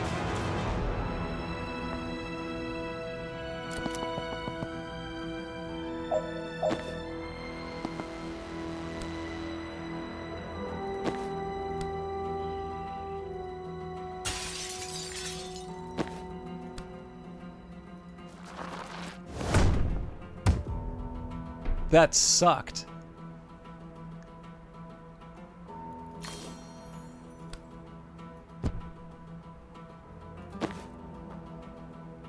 But not impossible to deal with.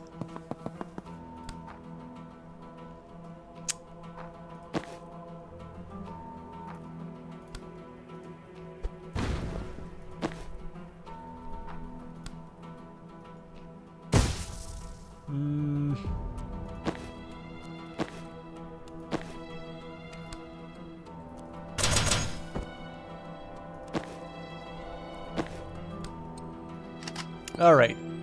We're in good shape.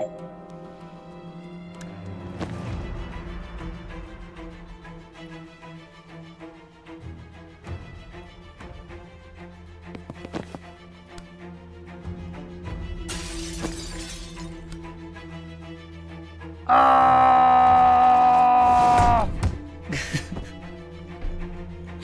That's a fun ability.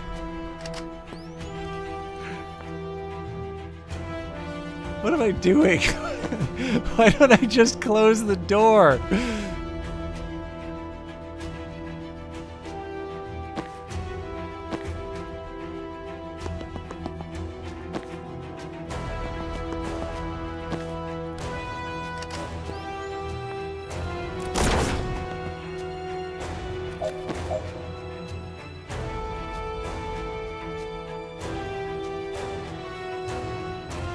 This could actually suck for me.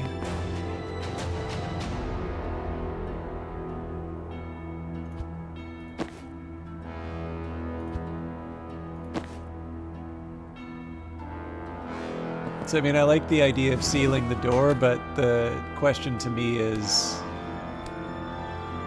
Well, okay, no, we have some options here. So, if I use Gen to... Yeah.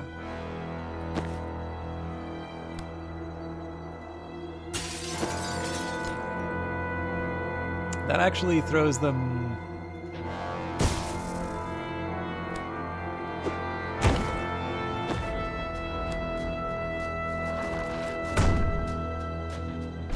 I mean, I feel like this is just wasting a bunch of time. Like, that actually didn't accomplish anything.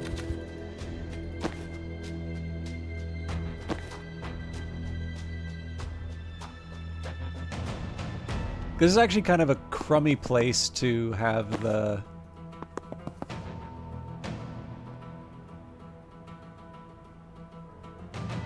character land.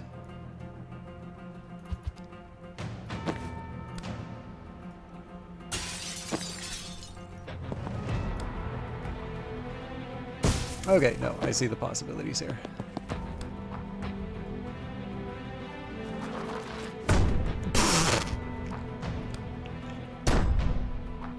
That's what I was looking for.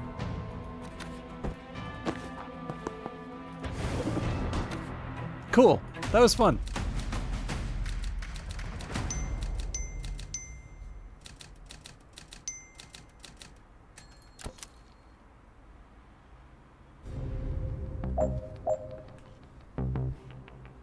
Knock out all enemies and reinforcements. 21 left. Seal all... Oh, sorry, that's just to complete the level. So prevent 5 reinforcements in total. That seems quite achievable. Finish by the end of turn 2. Quite difficult. And deal 5 slam damage in 1 charge. Most notably, no,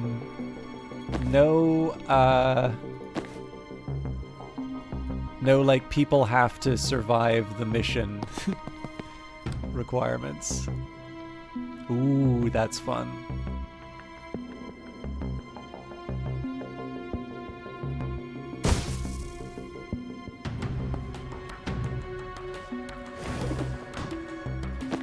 Does this mean I can just, like, bully the hell out of this?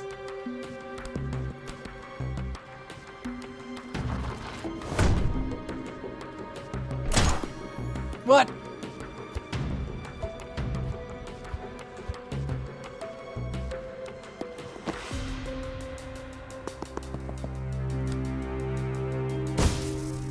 Alright, I'll still take it, but...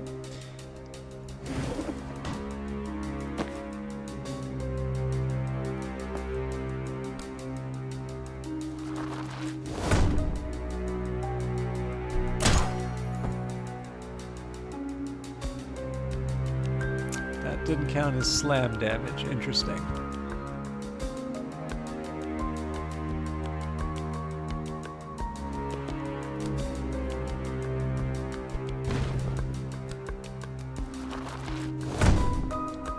That does. Alright, I can definitely work with that.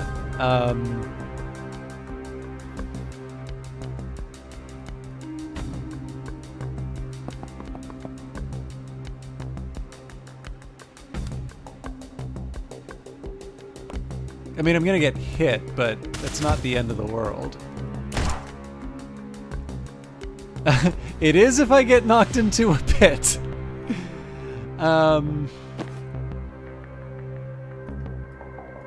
I feel like I can be doing more with...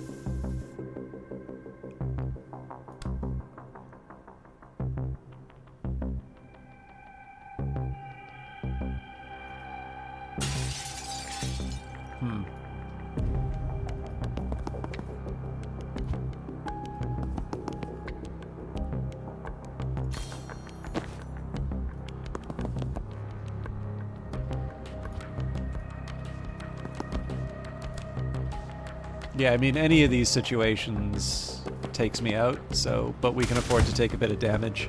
I think the priority right now is that... Ooh, that's a little heavier than I thought it would be. I think the big one for me right now is blocking as many of these doors as I can manage.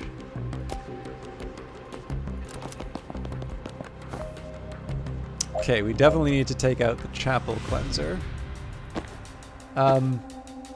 So this doesn't strike me as overwhelmingly difficult. So what I am going to do is do the good old-fashioned...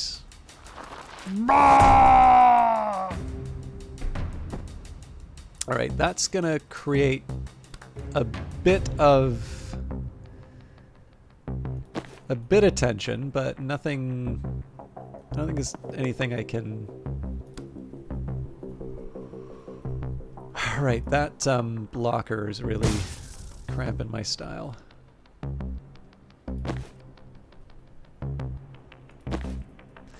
And the big problem here, like, so it's nice to have goals, but I do need to, what's the order? Yeah, so this character is going to attack no matter what. Now, maybe if I'm lucky, yeah.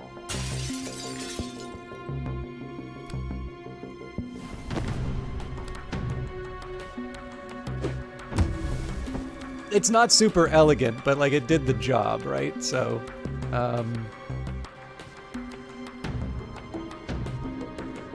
oh, and Jen still gets to move.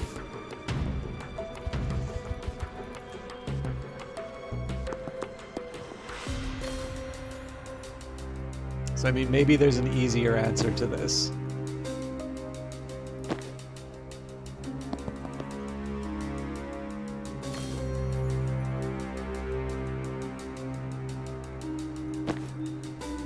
I still think the obvious answer is to charge this unit into the pit.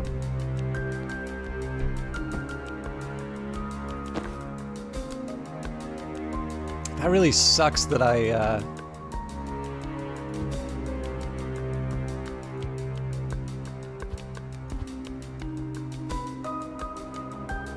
Oh! That was easy.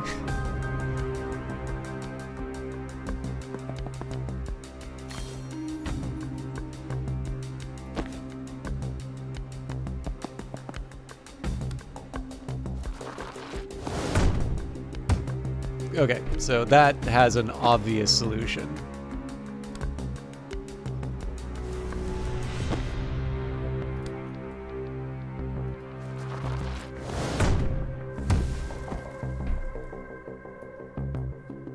Doesn't fully solve the chapel cleanser, but I'm working on that. Actually, we didn't do the sedative cocktail. I think the problem is, though, I don't think I can death... Oh, maybe I can. Okay. I don't need to be dumb.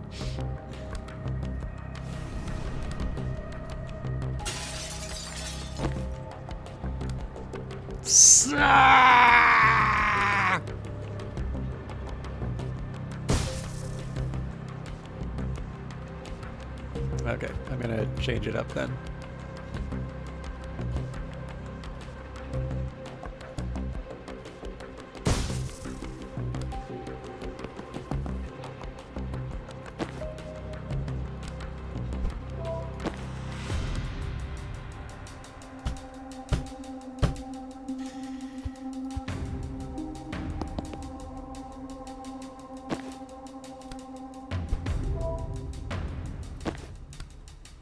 You're kidding me!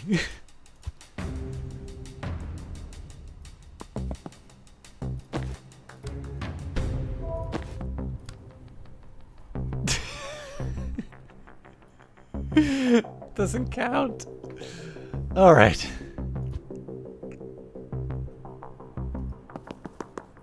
I mean, I think I can still, probably with the sedative cocktail, can do one of those.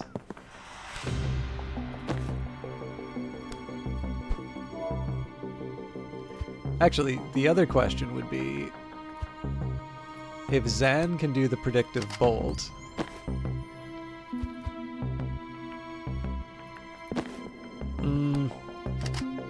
I think it's too optimistic to think that I can knock them. Yeah.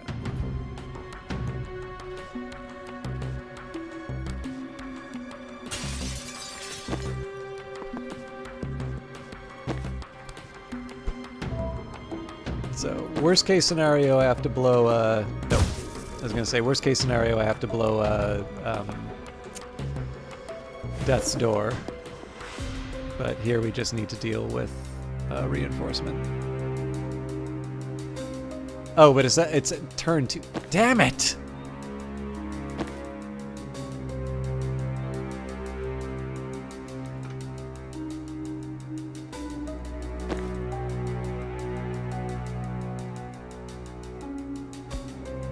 You know, I'm sure there's a way I could have... I'm sure there's a way that I could have been a little more thoughtful about this and finished on turn 2. I don't see any way that can work now.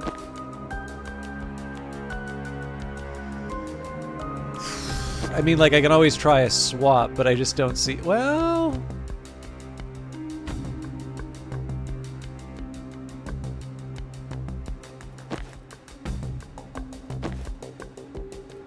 Nah, that doesn't.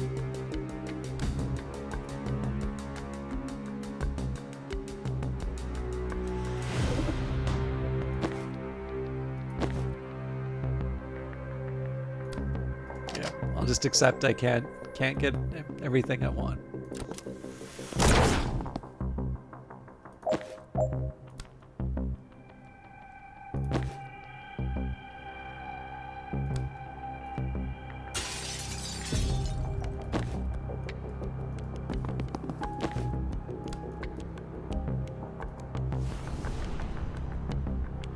You know, the funny thing is, I think this is actually suboptimal for me to do.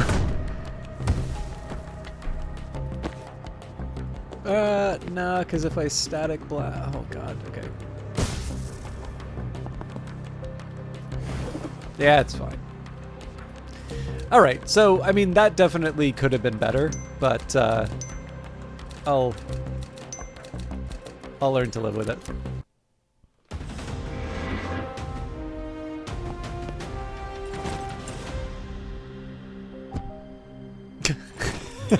Okay, that is very funny. Survive the streets of Kalan. Well, it was technically all one street. Survive a street in Kalan complete. Make contact with the resistance. Oh, we were pretending we planned this? Okay, sure.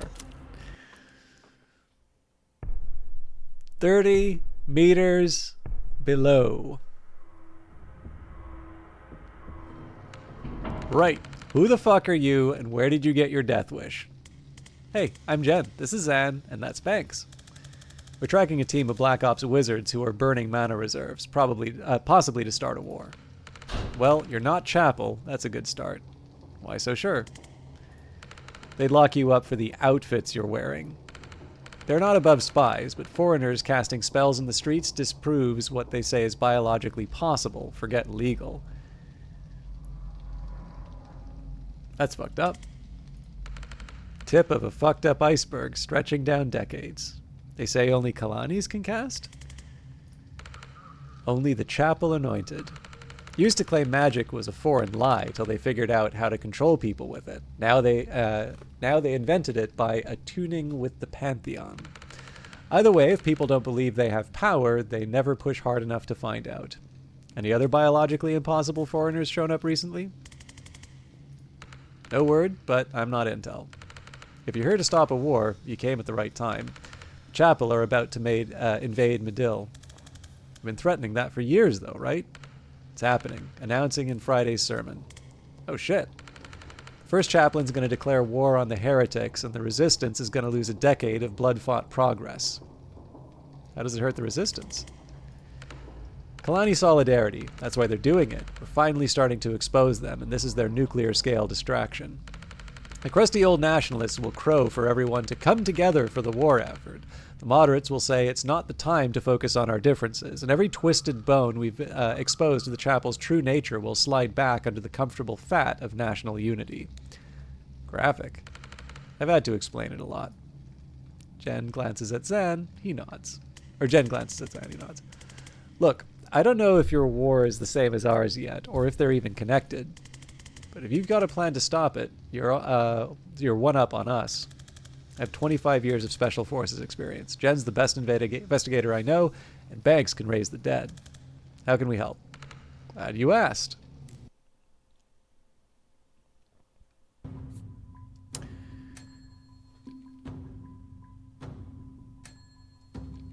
Right.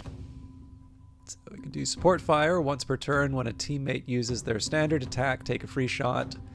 Time bomb boosts all targets in a 1-tile radius of impact except for Zan, or +1 damage to predictive bolt. I think I'm going to take supportive fire. And Dal, Momentum, if you traveled at least 3 tiles, inflict +3 knockback. Rampage, once per turn, if your charge hits a target, your action is refunded. That feels really good. And telephasing, you can optionally pass through targets to charge others behind them. Friendly refund, if used on a teammate, the mana cost is refunded, does not apply to other allies. Panic, if enemies are targeting you when you swap, they'll shoot the person you swap immediately. Swap with immediately and swap with objects. Recall and wall mode. Man, there's a lot of good ones here. I'm actually going to try friendly refund on this one. I feel positioning will be absolutely massive.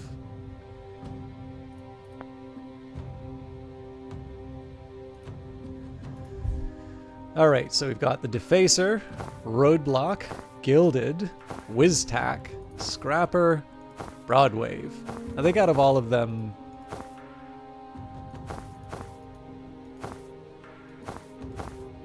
Gilded or Wiztack are probably the ones I'm willing to do. Okay, I can try Anxiety Dream Gen or Lock. Let's do Anxiety Dream. So we just need to do High Achiever. Oh, hell.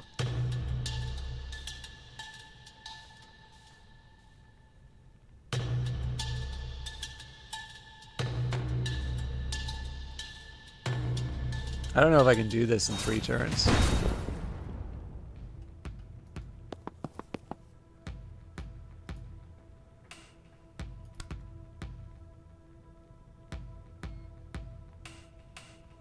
It still feels like going to the...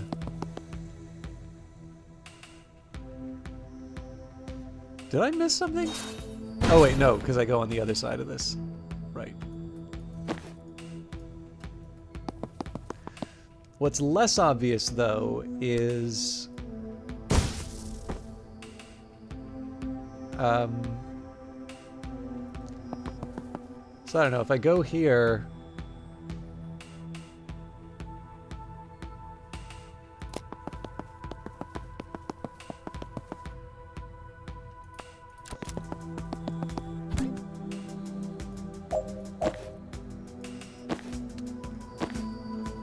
I'll say there's potential here.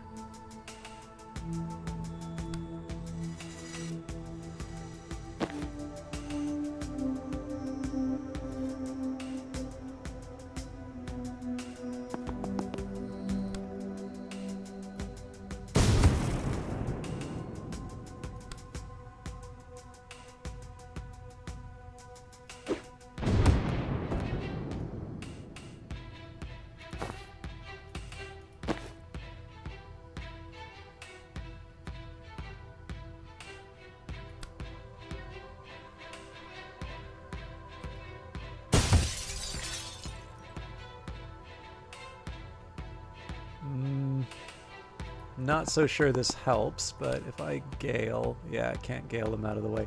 I was wondering if I could Gale them onto their explosion.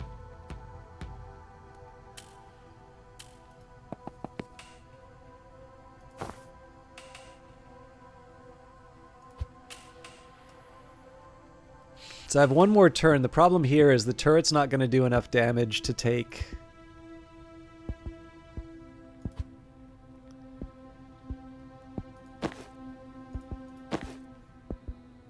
Alright, so theoretically, if I do the gunner here, I think I just killed Jen doing that, so maybe not such a good idea.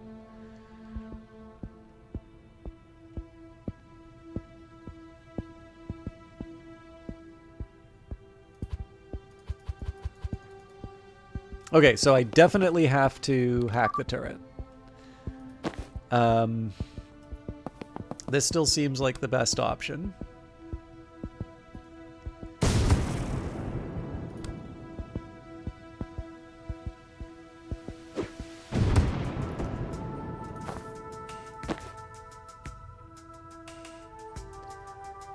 So if I do anything other than... Yeah, see, the thing is, I don't see a scenario in which Jen survives here. No, what am I saying? If I just duck behind the cover here. All right. So I guess it does invite the question, though, do I want to, like, yeah, let's try taking out the character, right? I'm still not super convinced we can take out the heavy gunner, but we can try.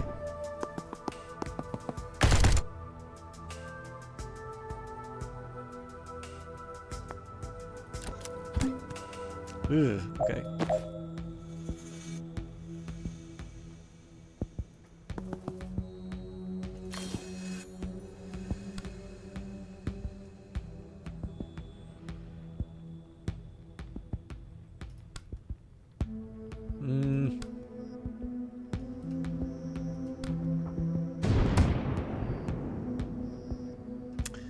That didn't give me what I needed.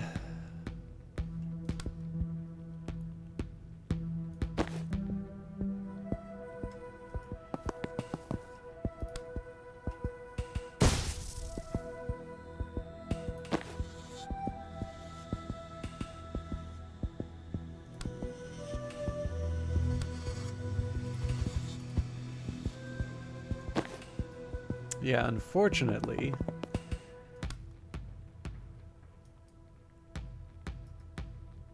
I can static blast.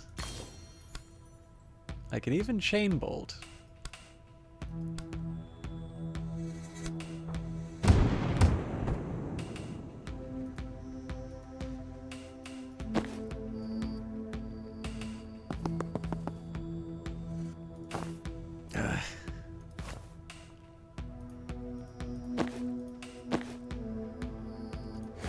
This will at least make me feel better. But yeah, unless I can find a way to take out the heavy gunner, we still don't finish on time. So I mean, it's movement in the right direction, right? But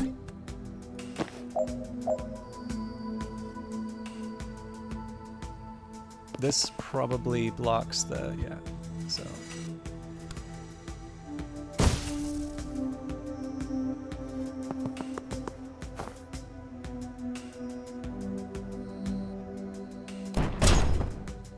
So.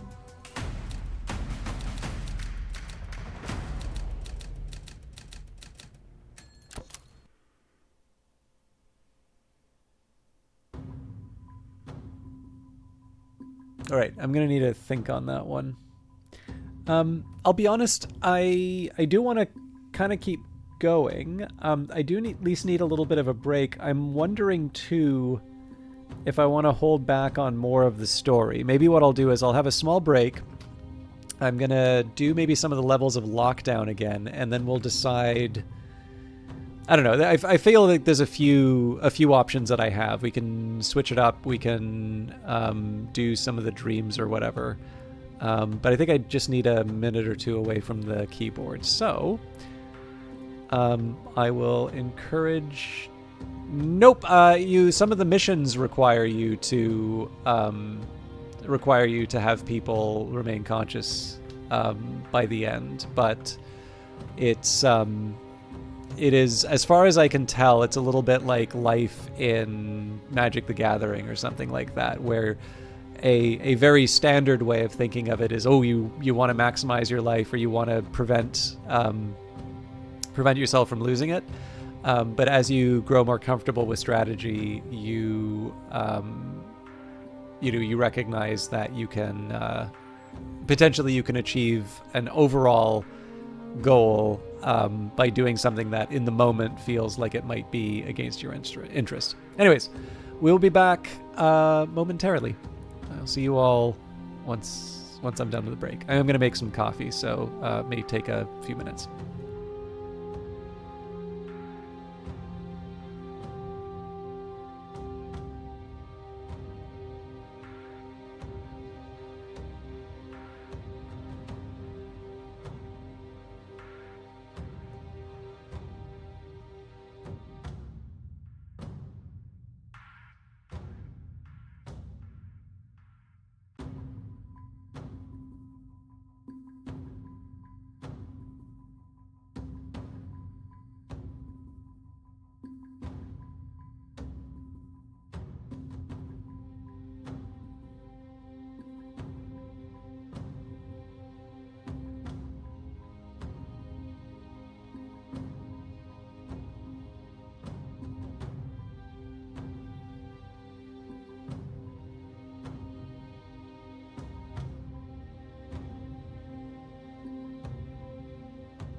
Okay, here's the deal.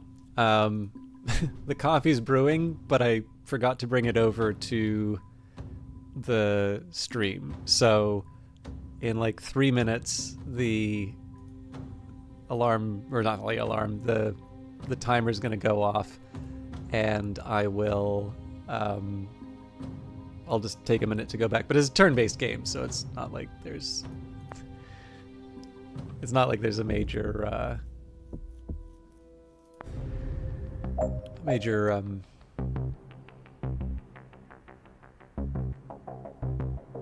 urgency. All right. So I'm wondering if I just go for the sedative off the bat.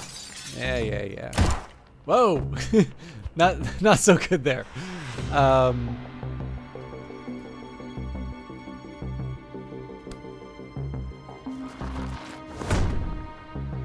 Oh, okay.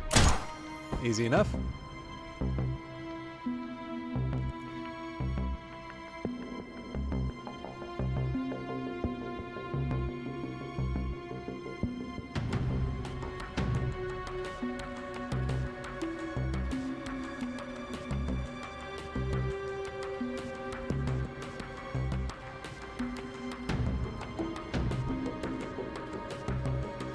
I'm thinking at this point, sealing the door is probably the right call.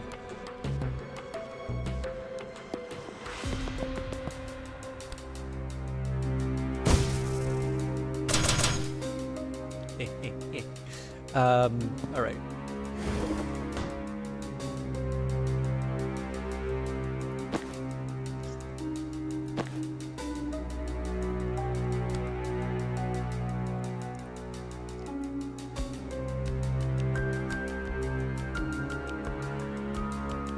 You know, I wonder.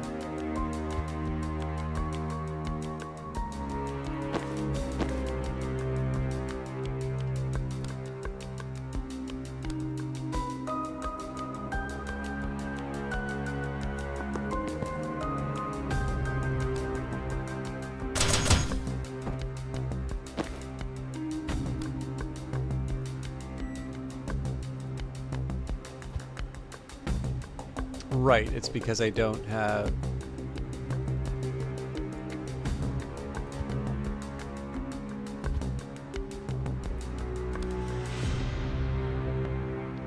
Yeah, so I just don't have any options here. Okay, well, let's just, for the sake of the argument... I mean, promising, but it doesn't that... Oh, no, we've got something here.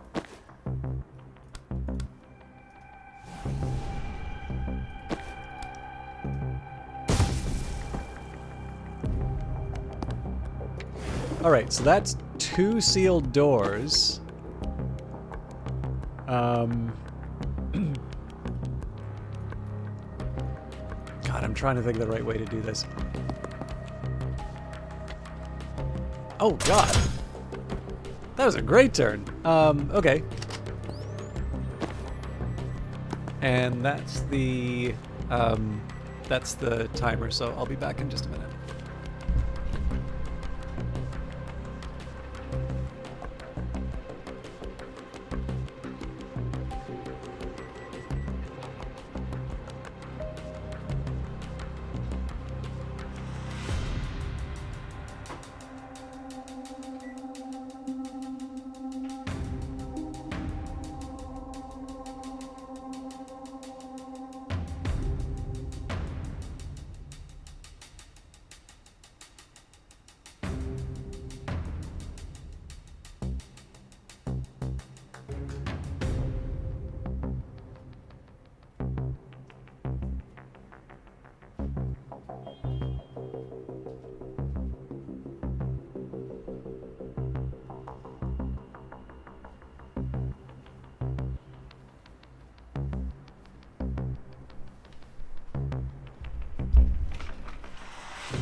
Okay, so there's one small drawback here, which is the team's really spread out, which makes me doubtful that I'm going to be able to deliver.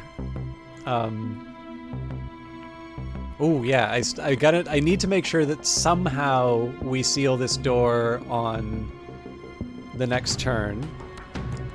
And I need to make sure that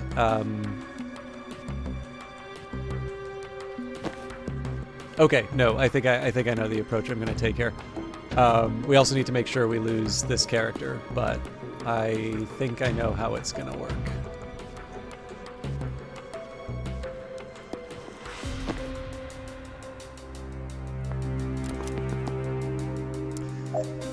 Right.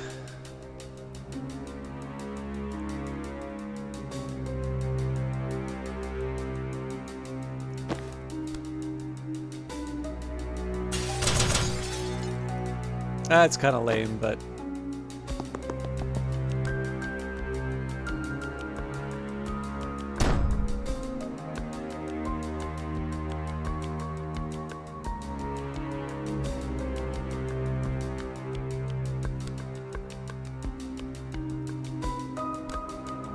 I gotta...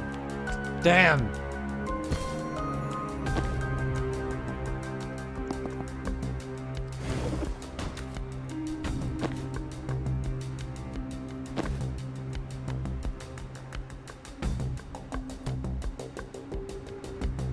So it's movement in the right direction, but this is going to be tough.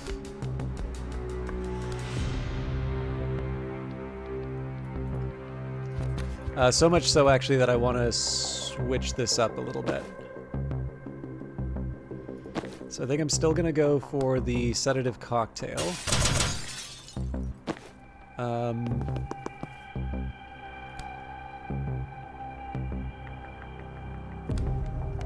Yeah, the charge doesn't do anything there. Neither does the sensor slam.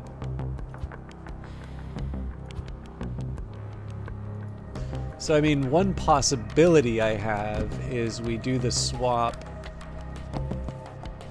and seal here.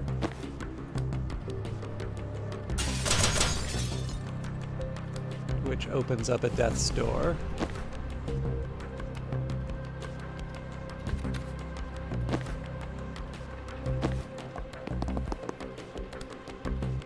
Insufficient.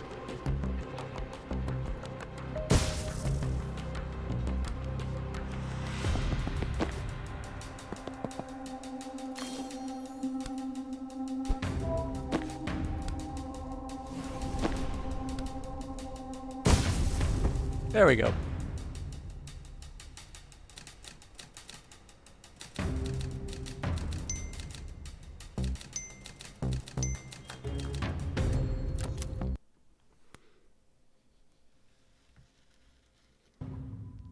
So the tricky part for me is how I do this anxiety dream.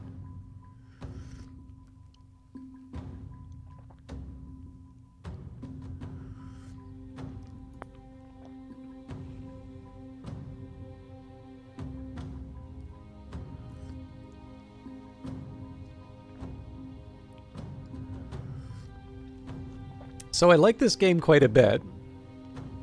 I'm not quite sure I have a half hour to sort of give up. Like, I think if I do it, I'm going to take more than a half hour, or yeah, I'm going to have to end it sort of mid-session. So I suppose the question I have for all of you is, would you like to do something like, you know, I could read something, for instance. I could, we could try a short little game, something we haven't seen before. I guess the question would be, would you like to stick with Tactical Breach Wizards and then we just say we end a little early tonight? Or would you like to, you know, try and find something, something else?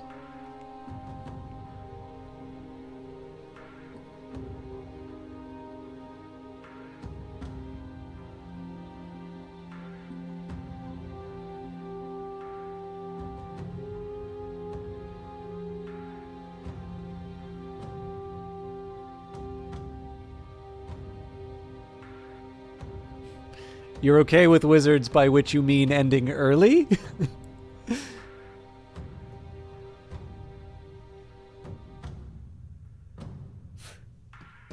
All right. Apparently we've gotten to silly time. So,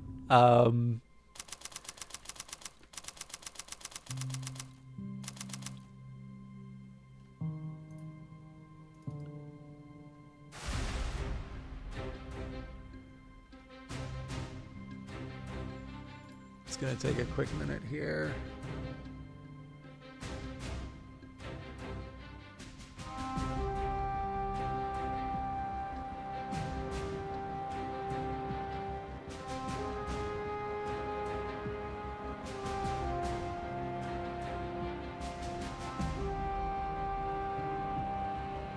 Yeah, I think I'm just going to host someone.